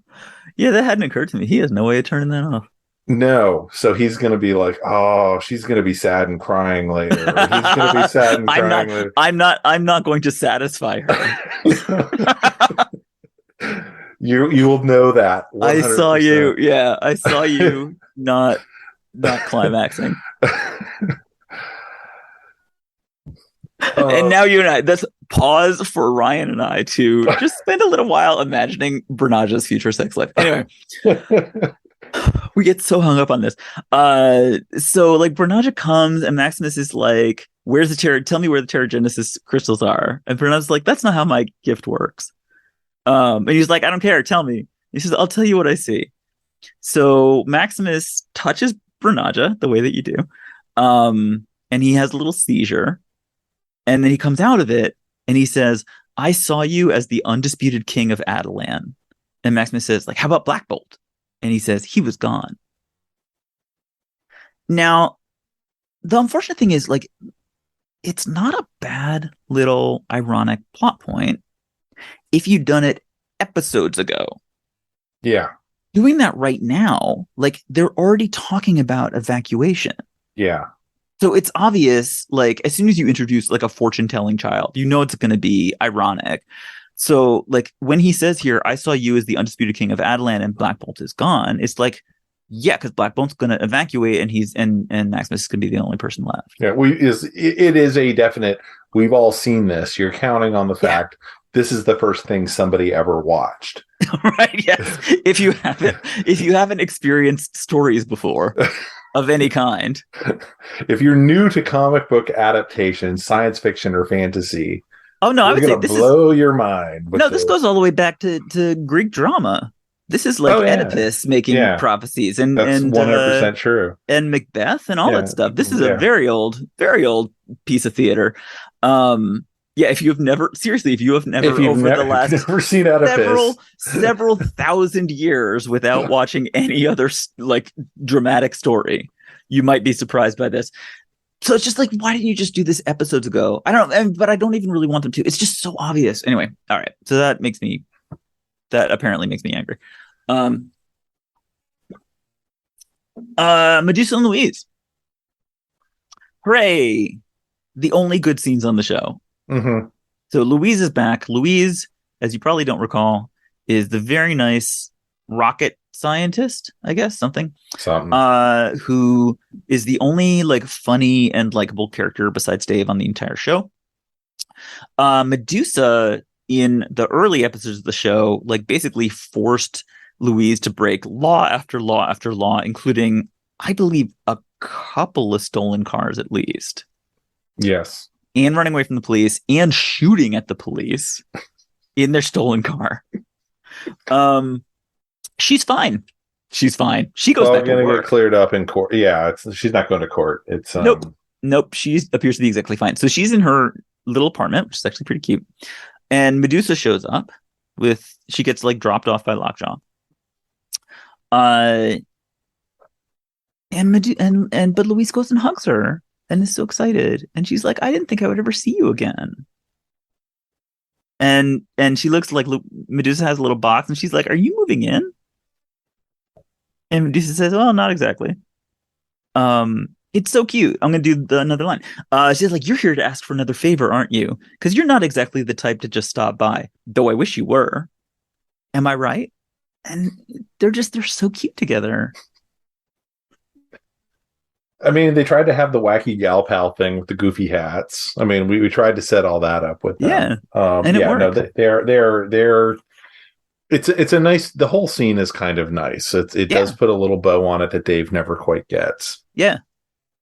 And Louise says, like, I'll help you out, but I want to go to the moon. So they've established that her father was a scientist who worked on the first moon landing somehow as a baby, because she's not old enough for her father to work on Apollo 12. But like always wanted to go to the moon and wasn't able to go. And then she has his ashes in a little rocket. And so they established all those things. And so Louise now is saying, like, I want to go to the moon because it's like it'll kind of fulfill this character thing. And Medusa says, like, no, Maximus has compromised the dome. It's not safe. And Louise says, you know what this would mean to me. And it's an actual moment. Yeah. It's a moment where, like, yeah, oh my gosh, like you actually I mean, you and I, like, we tear apart literally, like, on a scene by scene basis every stupid thing about the show, but you have a Louise scene. And I actually legitimately have a feeling about it. Yeah, I guess my biggest beef with it was Medusa's utter failure to respond. No, she's okay. She's okay. Well, no, I mean, she's okay in this episode about like how she does. I think the more interesting choice the show could have made. This isn't like a Serena Swan thing or what. The interesting thing was to find a reason to bring her to the moon for those last scenes. To have her bury the. But like the fact that they bury it, I think is really nice. I do too, but I think the better choice was. I don't know. I like it. I mean, the thing that I think is that like Medusa, this is actual character growth for Medusa. Like Medusa, who like just stomps around with literally everyone else and is just like unaccountably angry for no reason. Like she is super bossy. She thinks that she's the leader of everybody. And here is the one person that she has actually created a meaningful emotional connection with. And like the sweet way that the scene ends is like Medusa says, like, we might be leaving the moon, all of us. Mm-hmm. And Louise is like, where will you go? And like really is concerned about her and about her people. I just love it. And then so they go to SpaceX and they talk to Louise's mean boss and they say, we've got a lot of people. Medusa says, like, my entire city of 1,400 people, give or take, is coming. It needs to come to Earth. How many people Triton's killed? I know. I really like give or take as an idea of just like, well, we're losing some. And then the mean boss doesn't believe them, but then like Medusa calls Crystal and Lockjaw, and they appear, little teleport down. And so Louise is like, we're going to need you to call the boss. which is just like only Elon Musk can save us at this point. We need a billionaire. Who clearly they're setting up the big bad or something for the next for season 2. Yeah. Which is adorable, I think. That they think there's going to be a second season. Yes. So Mean Boss goes off to like figure that out, and Medusa gives Louise the Terrigen crystals, and she says, there isn't a friend that I trust more than you. And Crystal says she doesn't have that many friends. And Louise says, neither do I. Like, she can make anything work, I think. Louise can make these things work. And so she says, like, I know I can't go to the moon, but I thought maybe you could take Dad. And Medusa, like, smiles and says, that I can do. And so she gives her a little rocket. It's just, like, the only thing with emotional resonance in the entire show. Yeah. Everything you never get that. Their attempt to do that is the scene between Black Bolt and her in the back of the convertible. Yeah. But it feels inappropriate at that time. Mm-hmm. Because they've got a human being in the trunk. Right. But yeah, it is like legitimately connecting a whole bunch of stuff together. Yeah. So Louise, and this is still a criticism because they should be doing that all the time. All right, the control room. For no reason, Karnak and Gorgon and Triton are just like dicking around in the control room. Where's Maximus? Where are the guards? What is going on? But are the two weird, like, hooded people are still hanging out? Are still there. Yeah. But the guards aren't. No one's there. Black Bolt walks in. He's upset that Karnak used Terrigenesis to bring Gorgon back to life. And Karnak, like, he's like, it's okay. He's in there somewhere.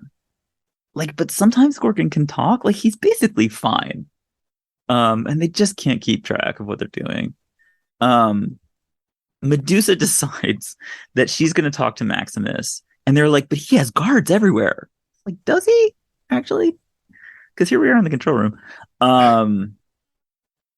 And so they decide that, like, Orin can be this go-between, because they're basically just deciding to, like, recreate Orin's entire character on the fly. Yeah, I mean, I get that they were trying to. They did have the tough thing of, like, she's the villain who's going to change sides. Yeah. And it's a classic trope. But I don't know how well it's pulled off here. I will say that. But she brings Medusa and Maximus together, and they have the big conversation, which I think is actually kind of a fun scene, just because, as usual, Maximus is 100% correct about everything. Medusa does not apologize. But it's also like, our friendship from when we were younger. And it's like, you guys haven't done anything. I think they mentioned it in the first episode or something. Right, but you don't actually see that warmth at all. Yeah, it's like, so you guys were friends when you were like 10 or something? Yeah. Like, yeah, they seem like they're in their 30s. That's probably pretty far in the rearview mirror. Right. He's real mad about it. He's sad because, like, when he went through Terrigenesis and he got turned into a human, everybody abandoned him and ignored him, including Medusa. And Medusa says, I think this is amazing, you're right. I did treat you like everyone else. I ignored you. I put our friendship behind us. Maybe if I'd been a better friend, we wouldn't be here. But here we are. Which I think is just like a metaphor for the entire show, which is like, but here we are. Like, this should have been a better show. But here we are. Like, she's not taking responsibility. She's not apologizing. She's not reflecting on the past, what she should have done differently. It's just, we are making a terrible show. And here we are.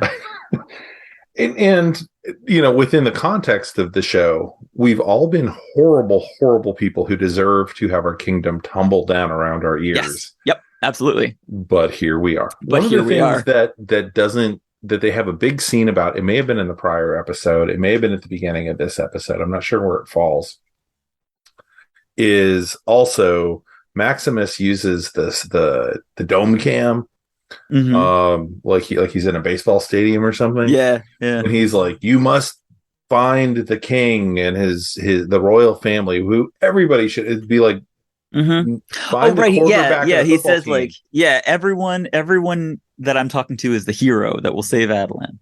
Which is a pretty good speech. Eh. I mean, it at least motivates. No, I do. Yes. Yeah. Yeah. No, it's fine. Yeah. It based on what we know the people are feeling, like, hey, let's quarter this guy, Mhm.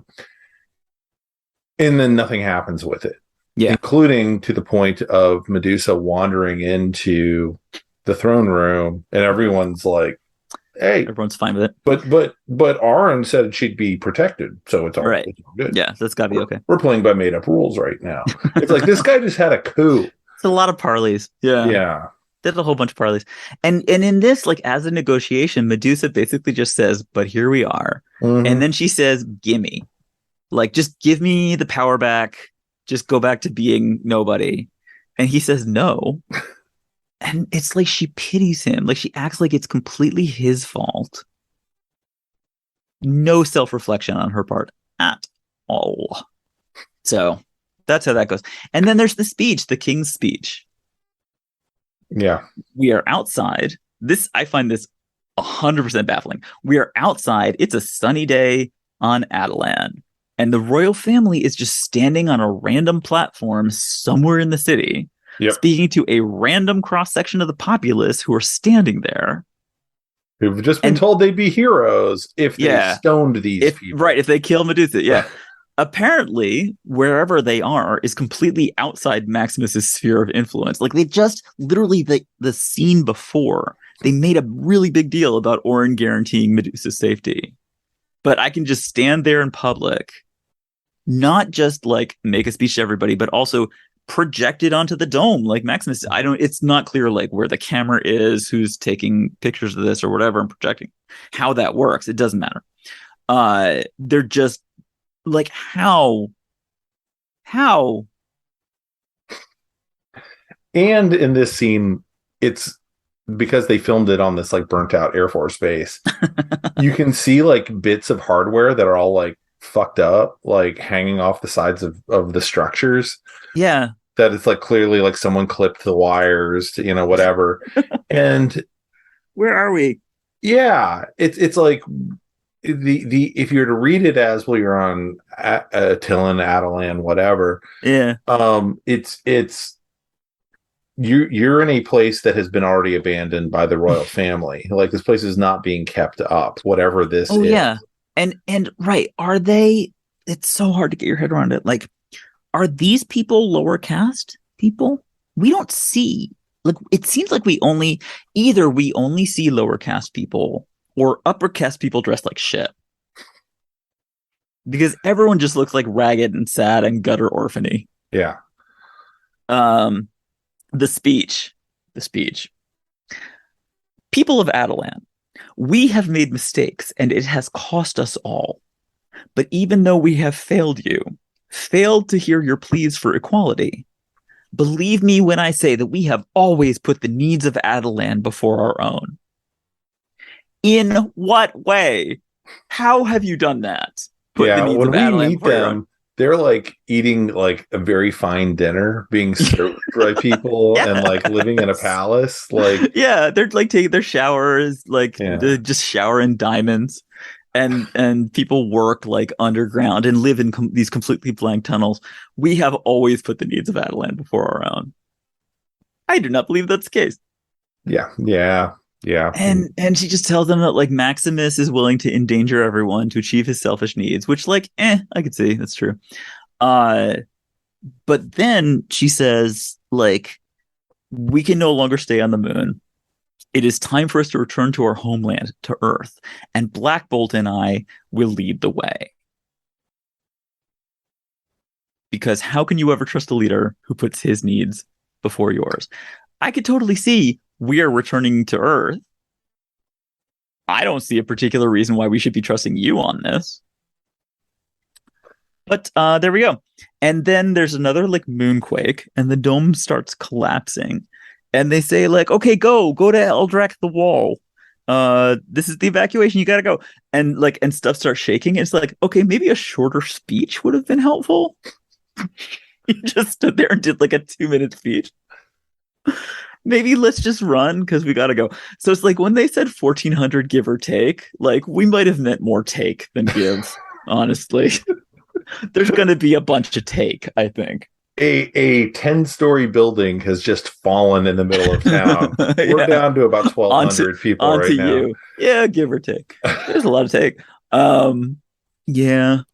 There's a nice little moment for Maximus and Orin where Maximus is now like doing the cliche of like, Adelan is mine, not yours. And Orin's like, it's ours. Because now, isn't that nice? Like, it's a bit late for Orin's character development, but like, at least they got some. And it's just the cliche of like, he just starts ranting like Captain Queeg. Like, if I can't have Adelan, no one will. I will let the dome collapse and suck the life out of every one of you. It's kind of like a, Darth Vader, Hitler, just like losing his shit. Yeah, I get why it's there. Because it's it's his internal monologue, expressed out loud. But I also feel like the actor has just been spent at this point. Like he can only give so many unhinged little speeches. Yeah, it's like now you're unhinged. Yeah, he's been ramping up. Yeah, for the last 8 episodes. He spent 8 hours ramping and ramping. It's hard for him to get anywhere. But the show also never, well, never mind. I'm going to hold that thought until we talk about what the show could have been. All right. Well, let's just go. Well, then you and I need to evacuate. Yes. Clearly, we now need to evacuate. So we're going to Eldrak the Wall, who you may remember from, I don't know, our first episode. He's a guy who is the wall. And his face kind of like comes out in... Oh, that's the other black character, actually, is Eldrak. Right. Yeah. Who is black, who is now going to give his life. It's not a great show for black people. Because he said, whenever... I think this was like episode 2 or something, that like Orin wanted to go through this. He's going to open this gateway to go to Earth. And he says it hurts. Yeah. And here, like, so the crystal's bringing like all of the people, and he appears and he's like still grunting in pain. Like they're still doing this. Like it hurts for Eldrak. I just feel bad for Eldrak because he has to do this for 1,400 people, give or take. And it could have been a moving scene. Yeah, it could have been like, look at the sacrifice. This goofy CGI wall. I mean, it's a thing that better direction and writers would have said, and he suffers, like, and they could have had the like, him yelling but he's got to do it. He's got to do it. And instead it's just like, boop, boop, boop. There they go. I feel bad. I feel bad for Eldrak. I feel bad for him, but it's not like I want to like make porn out of suffering, but it's there. But it's just like, oh yeah, I guess he's suffering. I guess they're staying consistent. Yeah, Eldrak porn. Then there's a little scene with Medusa, like, and she's got Louise's dad's little rocket, that's full of his ashes, and she actually like does the thing of like she has a little moment where there's music, and she kind of like builds a little thing of stones and puts. Very respectfully, like puts the rocket in and puts a stone on top of it. So, of the things that I think are okay about the show, like this is actual effective character change for Medusa. I feel like there are several things that they're trying to do at the very last minute in this episode of like character growth for Medusa, for Karnak, who realizes that it's like he did not necessarily the right thing with Gorgon, but he's going to try and take responsibility for it. Orin is having these like second thoughts about Maximus, and she has feelings about that. And it's like, I actually appreciate like in the final episode, like they really tried to do something, but it's like, it would have been great if you guys had thought along those lines for the whole show rather than have like all of the interesting character growth happening in the last 20 minutes of the show. Yeah. While nonsense is happening. Nonsense is happening. Yeah. They do the Thor Ragnarok thing, which came out the same year, which I found amusing, where they say like, no, we the people are Adelan. And so Adelan will never die. Like, unless all of these people die, which actually seems kind of likely. But anyway. And that is kind of what happens with Asgard as well. Like, we the people are Asgard, and then you find out in the Avengers movie that actually they all get killed. They don't try to fix the dome. They don't use any mutants to like hold the dome, and it does not occur to them to do anything helpful or useful. They act like Black Bolt is making this really tough leadership decision. Like, it's eventually like everyone just looks at him and they're just like, should we actually go? Should we evacuate? And he kind of like frowns and a little bit nods, like he's taking the burden of this leadership decision when it's actually the only possible thing that they can do. We could die. We could all die here. We could all die, or Black Bolt can like nod. Yeah. And then there's the confrontation. So everybody else runs away like little cowards, and then Black Bolt and Maximus have their confrontation in the throne room. And what do we learn, Ryan, from this confrontation? Well, one, I want to point out it's not in the throne room, which would have made sense. Oh, is that right? Oh, where is it? Oh, it's in the control room. You're right. Okay, I apologize. Which makes no narrative sense. Yeah. So this is where we find suddenly flashback to a scheming young Maximus somehow puts the royal seal on orders to have Black Bolt have a lobotomy or something. Yeah. And he showed the orders. He like signs his parents' name to it. Yeah. And then shows it to Black Bolt. And Black Bolt, sitting on a sofa, says to his parents, "Whoa," and atomizes his parents. Right. Does not seem to. He seems surprised by that somehow. It's too late. That scene needed to happen in episode 2 or 1. I mean, we saw the flashback of him killing his parents. No, but we didn't see why. We didn't see why. We didn't see the brain surgery stuff. Yeah. This is completely extraneous information at this point. I mean, they're trying to do like a big confrontation, and Maximus is like, it was all me. And it's like, well, it wasn't all you. Like, Black Bolt did actually say something and kill your parents. It's completely moot. It feels completely tacked on. Yeah. It's there to, I guess, maybe make him more of a bad guy. So if we leave him behind on the moon, it's more okay. Yep. But it's not even like I killed our parents. It's like I tricked you into killing our parents on purpose. So Black Bolt just punches him in the face, brings him down to the bunker. This is when Maximus says, like, this is the first structure we built on the moon. Mm-hmm. Even if the dome fails, this will stand. Enough food and water to last eternity. And my question is, like, and oxygen? Yeah. Power? Where's the power coming from? Black Bolt just locks him in, and he's pounding on the door. And then he walks away and he says, "Goodbye, brother," and makes the whole building fall down. And it's just like one last moment of utterly pointless destruction to cap off this utterly pointless, destructive television show. Yeah. And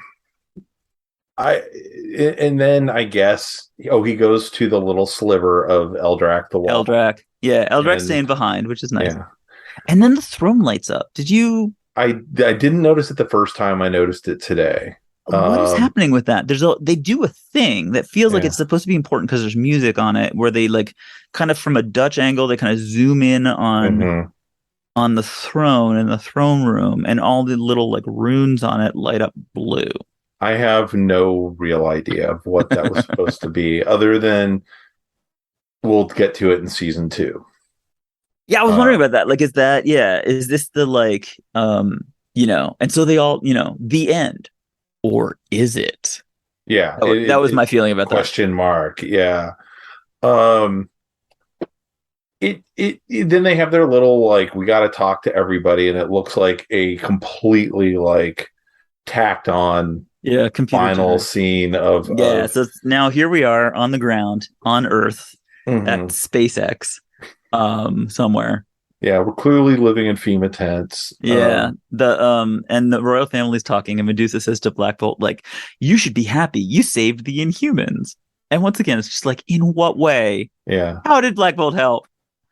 But there's a bunch of Inhumans standing around. You see like the front row. There's like a close up kind of the front row. And then it pulls, and then you get like one from behind. And it's like that front row with like this huge like computer generated crowd. It's obvious that like they did not actually have that crowd there. Yeah, I mean they shot it at late at night for a reason. They're like, let's kind of hide this as much as we possibly can. Yeah.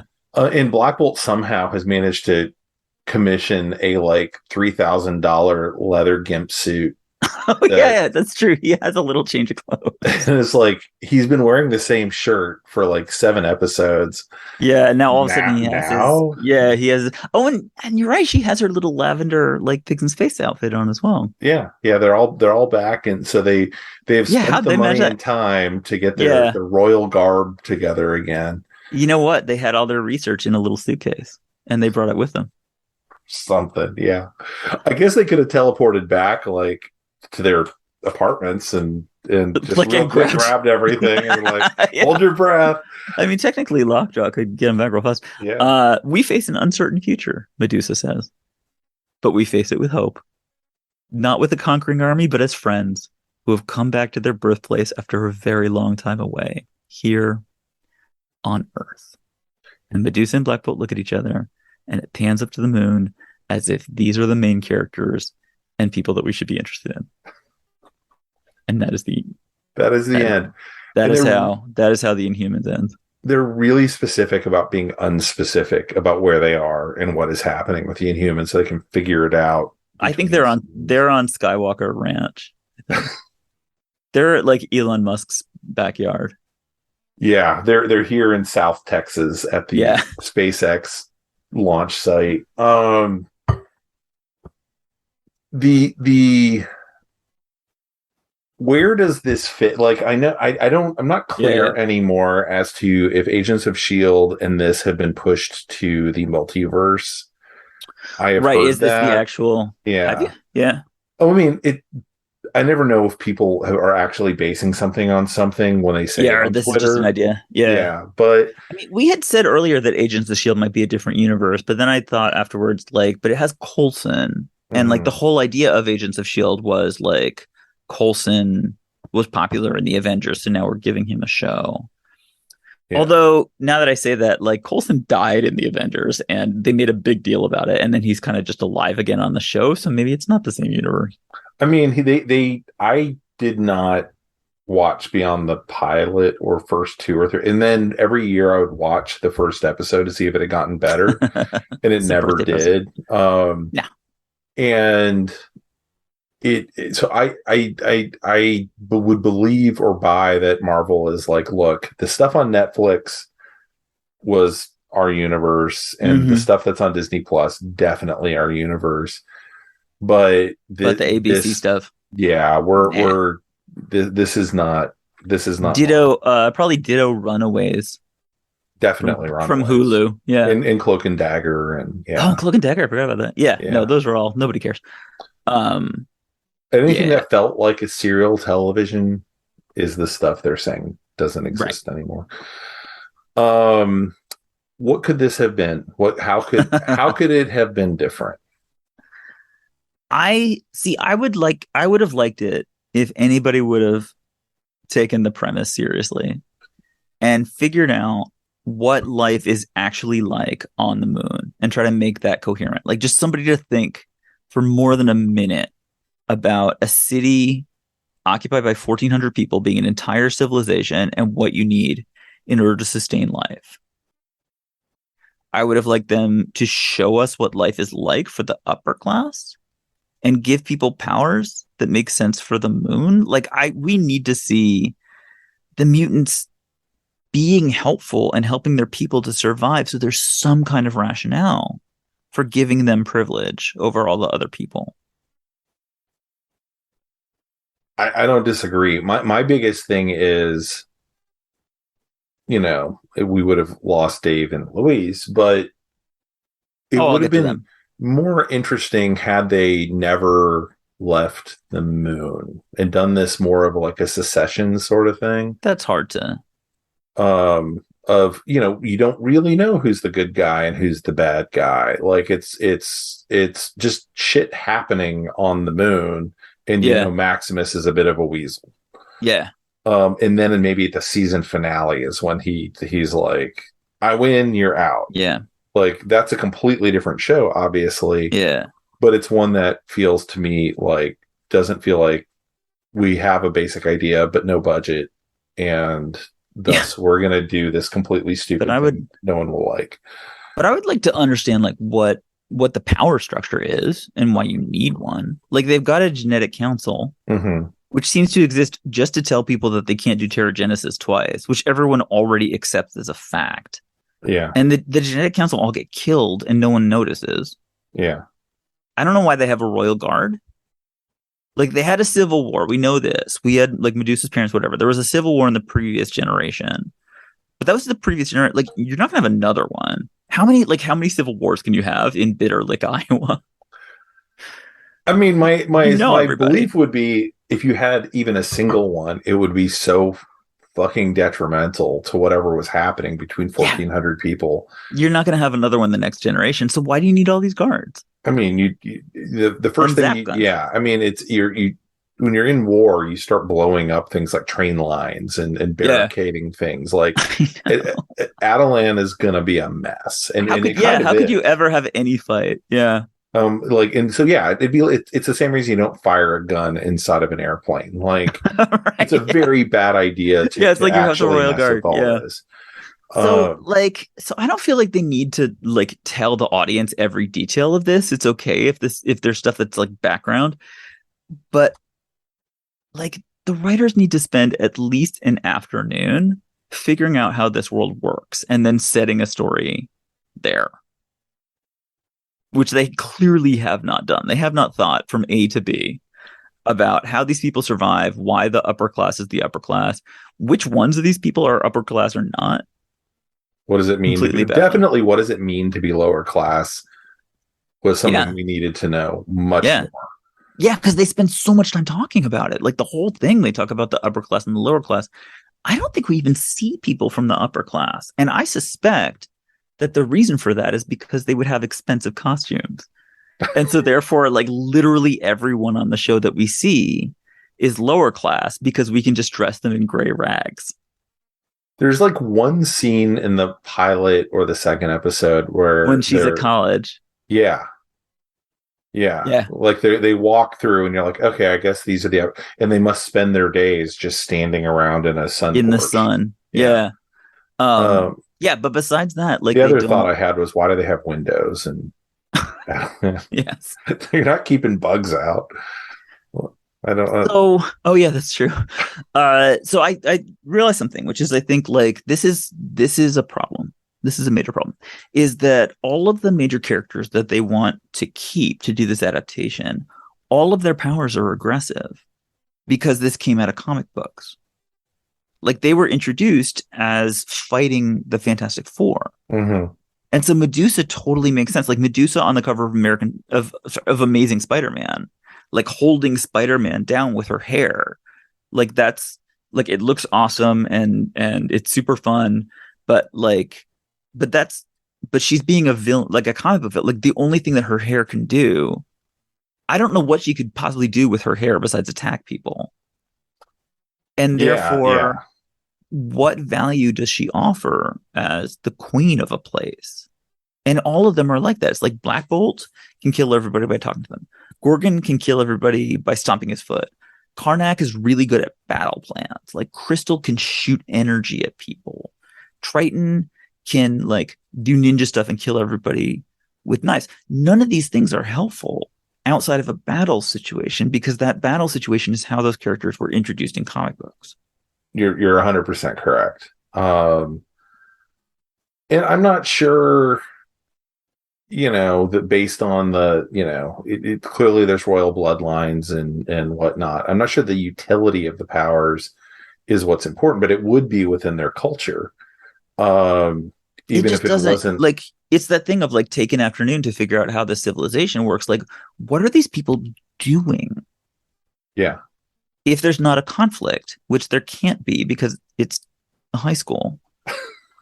So the problem is, like, I'm not convinced that it is possible to take these concepts that were invented by Jack Kirby and Stan Lee in the mid 60s to give the Fantastic Four somebody interesting to fight with.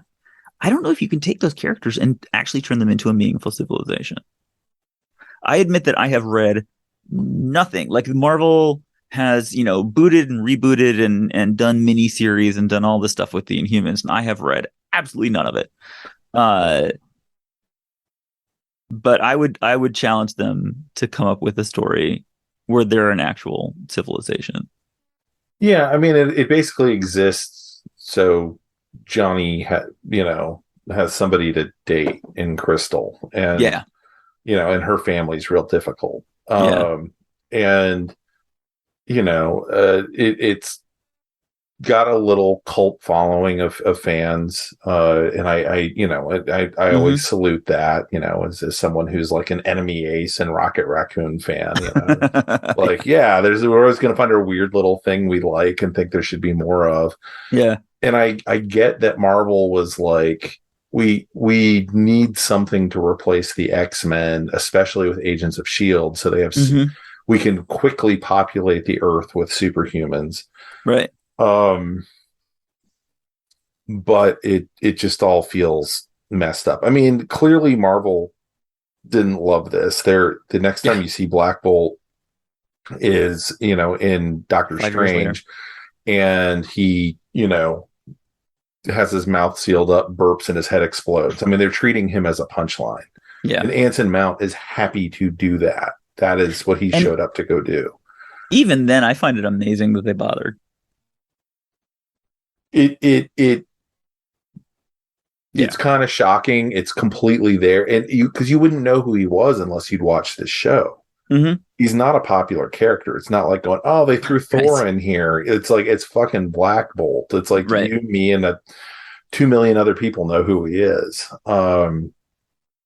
But yeah, it was an extremely strange thing to put into that movie. And the only reason I can think is someone thought it would be a good punchline, and Anson Mount is game. Yeah. Yeah. I would love to know how the actors who were on it actually feel about it. I mean, I'm sure it's all over the place. I cannot imagine Serinda Swan was pleased with shaving her head for what had to have been 4 months of her life. Yeah. And this to be what came out of it.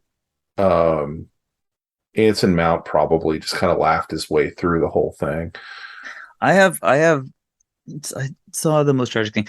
Because we like Louise so much, I looked up the actress, Ellen Woglum, who basically stopped acting after this. As far as I know, she hasn't really had any other. She's great, and I would love to see her be an actress and be in more stuff, but I don't think she has.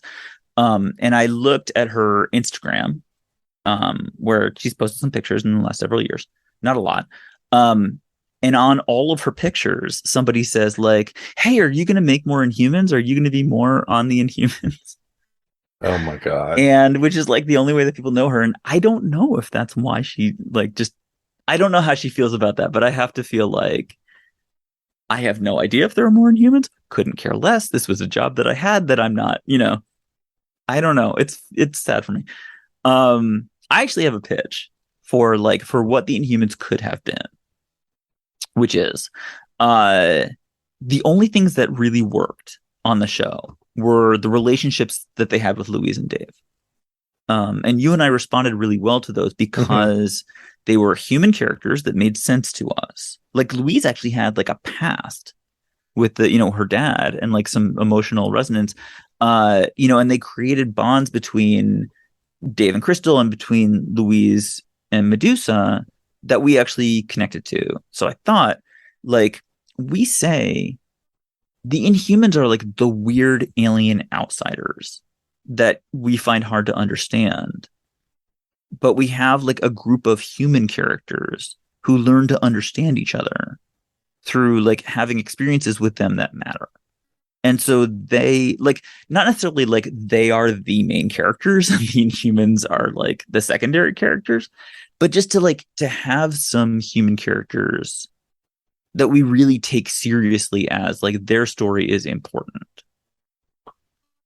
Yeah, when you say that, what it reminds me of was the very well received Alien Nation. Both the movie and then the TV show that ran for a while on Fox. The problem with Alien Nation was it was pretty limited in what you could do with, like, well, they're all the same and they are basically people who have round heads. Right. Yeah. Maybe a little stronger. People who have like some makeup on their head. Yeah. Yeah. So I think you're right. I think that you could have, and maybe that was the plan for season 2, was to get them to Earth, and now Dave and Luis, and add characters. Now you have the boss or whoever that was, that they're going to be dealing with. I think that that's a good pitch, and I do think you do kind of need a POV character when you enter into these worlds. Otherwise, you end up in kind of, I'm going to use just pulling something out of my butt, the movie Legend, because Legend has no POV character. You're like, we're telling a myth, it's all myth. And versus like The Hobbit, where you're like, well, I'm reading it, and then it's 9 hours is a movie or whatever. So you get every detail. But I do think that the POV characters can really, really expedite all that and create some narrative resonance for the viewer. I think that's definitely, I think the biggest shame of all of this is this was done because Fox didn't have the rights to Inhumans, but Marvel did did. have, and that Fox had the X-Men. Fox had X-Men, and also Fantastic Four belonged to Fox, and so it would have been really nice to have, movie 2 of the Fantastic Four, because the Fantastic Four are not superheroes. They are explorers and scientists. Yeah. That is a thing that happens in movie 2 or 3, is they meet the Inhumans. And then you have the Inhumans you can then spread out throughout the Marvel universe if they're popular enough. Like the Eternals, we're never going to see again. No, we will. I saw that there might be an Eternals 2 coming up. Why? I don't know. Well, I guess they have to explain away the Celestial coming out of the Pacific Ocean. Yeah, I'm not going to get into the Eternals. Yeah, I had such a problem with that movie. But yeah, they should have stopped at, we don't have the budget to do this. This needs to be a much more expensive show that somehow ABC and 2 million viewers is not enough because someone else is skimming off the top. I feel like that there's 2 huge problems. That one is you start out with some kind of thought out civilization where you actually think for real, what are these people, what is this life like, what do the people do, why do we have mutants, how do they help, why is this world the way it is? And I think that's where Marvel has largely succeeded. I'll say, absolutely. That's where Eternals didn't work out as much, but they think through everything that nerds like you and me are going to sit around and go, but wait, what? How does that work? Yeah. It's like, we're not all 8-year-olds anymore. And this was written for 8 and 10-year-olds, right? Yeah. Where they're just like, yeah, fuck it, whatever. They're fighting the Inhumans on the moon. Cool. Right. Here's people who are like Maximus has employed on Earth, but there's no currency. Yeah. And he's not even supposed to like understand Earth or know how to communicate with it. So how did he even find these people? Yeah. And there's only 1,400 of them. And, just a little scene here or there, they'd be clever enough to add in, like, how is this working? What is he trading moon rocks for, something that Declan needs from the moon? Like, it's not hard to come up with this shit. It doesn't need to be real. But they didn't care. Yeah, I feel like they didn't like want to take the time, or they didn't think it was important to actually think through anything about the premise. So I would like them to do that, and then I would like them to focus on some human characters who actually matter to the show. Like, they come back to Louise just because it's a plot device to give everybody a place to evacuate to, so they're not just like landing in an empty field. But they don't need Dave as a plot device, and so they forget about him. And Declan, who could have been like a character, just acts insane because he is also a plot device to like get them, in different episodes he has different functions. So like he's a place to go, for everybody to assemble in his terrible lab. And then we kind of bring him with us. And then when we're done with him, we just murder him and move on because we just don't need him anymore. Like, there should be some human characters who, like, it is actually meaningful to us what they do. Because they keep throwing away characters. Like, they threw away Jen and Gorgon's surfer buddies and Sammy, who was like an Inhuman. And like, they invite us to care about these people for like an episode or two. And then they throw them away. And so, Dave is also in that group as like someone that they build up for like 4 episodes or whatever. And then he's just gone and we don't even think about him anymore. So that's, I think that's what, if they could have thought of a thought out civilization, if they could have given the royal family, like even the slightest, like example of how they are useful in helping people, and they had human characters that were meaningful, then I think they could have done something. Yeah. And I think part of it too is don't limit it to freaking 1,400 people. Like, adults understand how many adults that is. Right? Like 1,400 people. Yeah. That's not enough. By the way, are there children? Are there children on the moon? No, the children actors are. Oh yeah, there are children because we see Blackbolt and Medusa. I guess, yeah. Now that you say that, like, oh right, wait, I don't want to see any more children. Yeah, I saw those children, and that was enough. My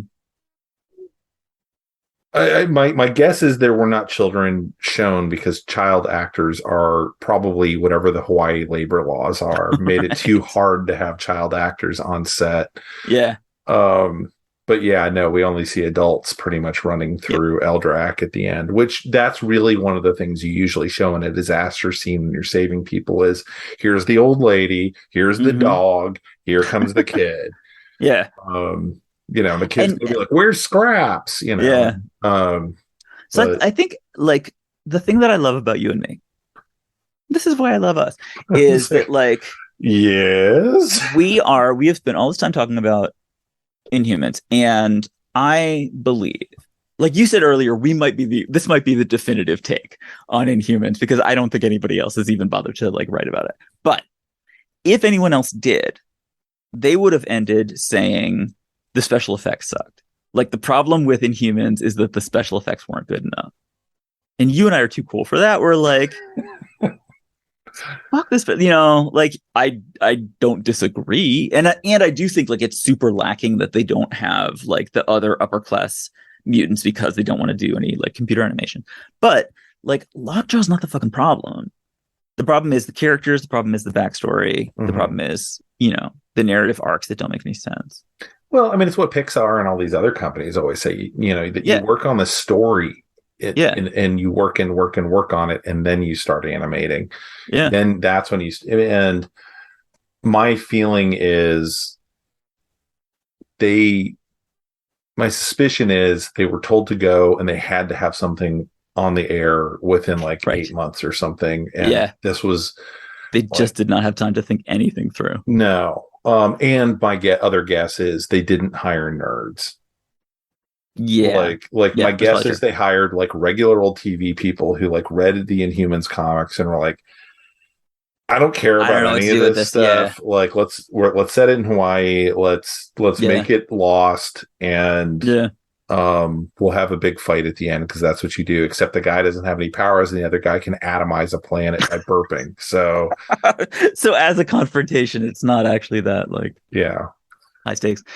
So it should have been smarter. Should have been better. They should have thought more about it. Mm-hmm. But Ryan. But here we are. Here we are.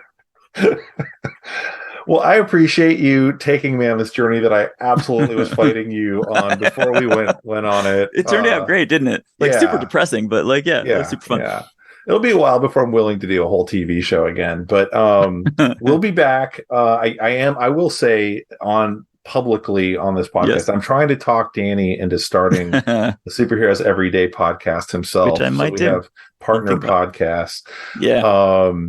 Because and I stopped taking over the Signal Watch. Well, I mean, real legitimately, I get you on that. I got a bandwidth issue. I'm hoping Danny does. Yes. And I probably next time you hear from us, it will be a Superheroes Everyday branded podcast. Yeah. So keep your antennas up for that. And I know Danny will reach out to everybody when that launches. So I love that I manifested this Inhumans thing by just saying it was going to happen, and now you are manifesting. I respect that. You are manifesting my new for me to get off of your lawn and make my own podcast. It's been great that you wanted to borrow my car, but I need my car back. You do really. I understand that. But thank you so much, Ryan. Thank you so much, Signal Watch. Oh, this was fantastic. And here we are. This is not a breakup. I refuse to make this a breakup. No. We're becoming a 2-car household. There are new chapters. There are new. You know what? Here we are making a new start in our old homeland. I don't even know. We're gonna come back to my birthplace after a very long time away. All right. Thank you so much. Thank you, everybody, for if there's a person who's listening, thank you so much for listening through all of this. I hope it was wonderful for you. And thank you, Ryan, very much. Thank you. Goodbye, everybody. All right. See you. Bye.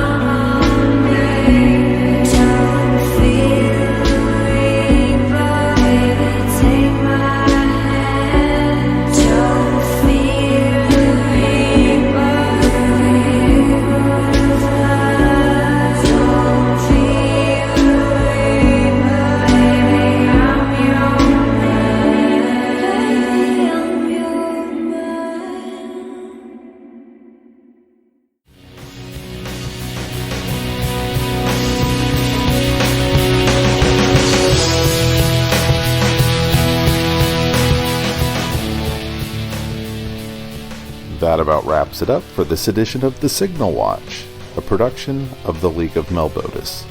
Thanks for sticking with us. If you enjoyed the podcast, we invite you to drop on by the Signal Watch blog, where you'll find write-ups of a wide variety of movies and more. We'd love to hear from you, so find us online and let us know what you think. Whether you prefer email, blog comments, or social media, we'll be happy to hear from you. We'll be back soon with more exceedingly high-quality content. So, until next time, God damn it, babies, you've got to be kind.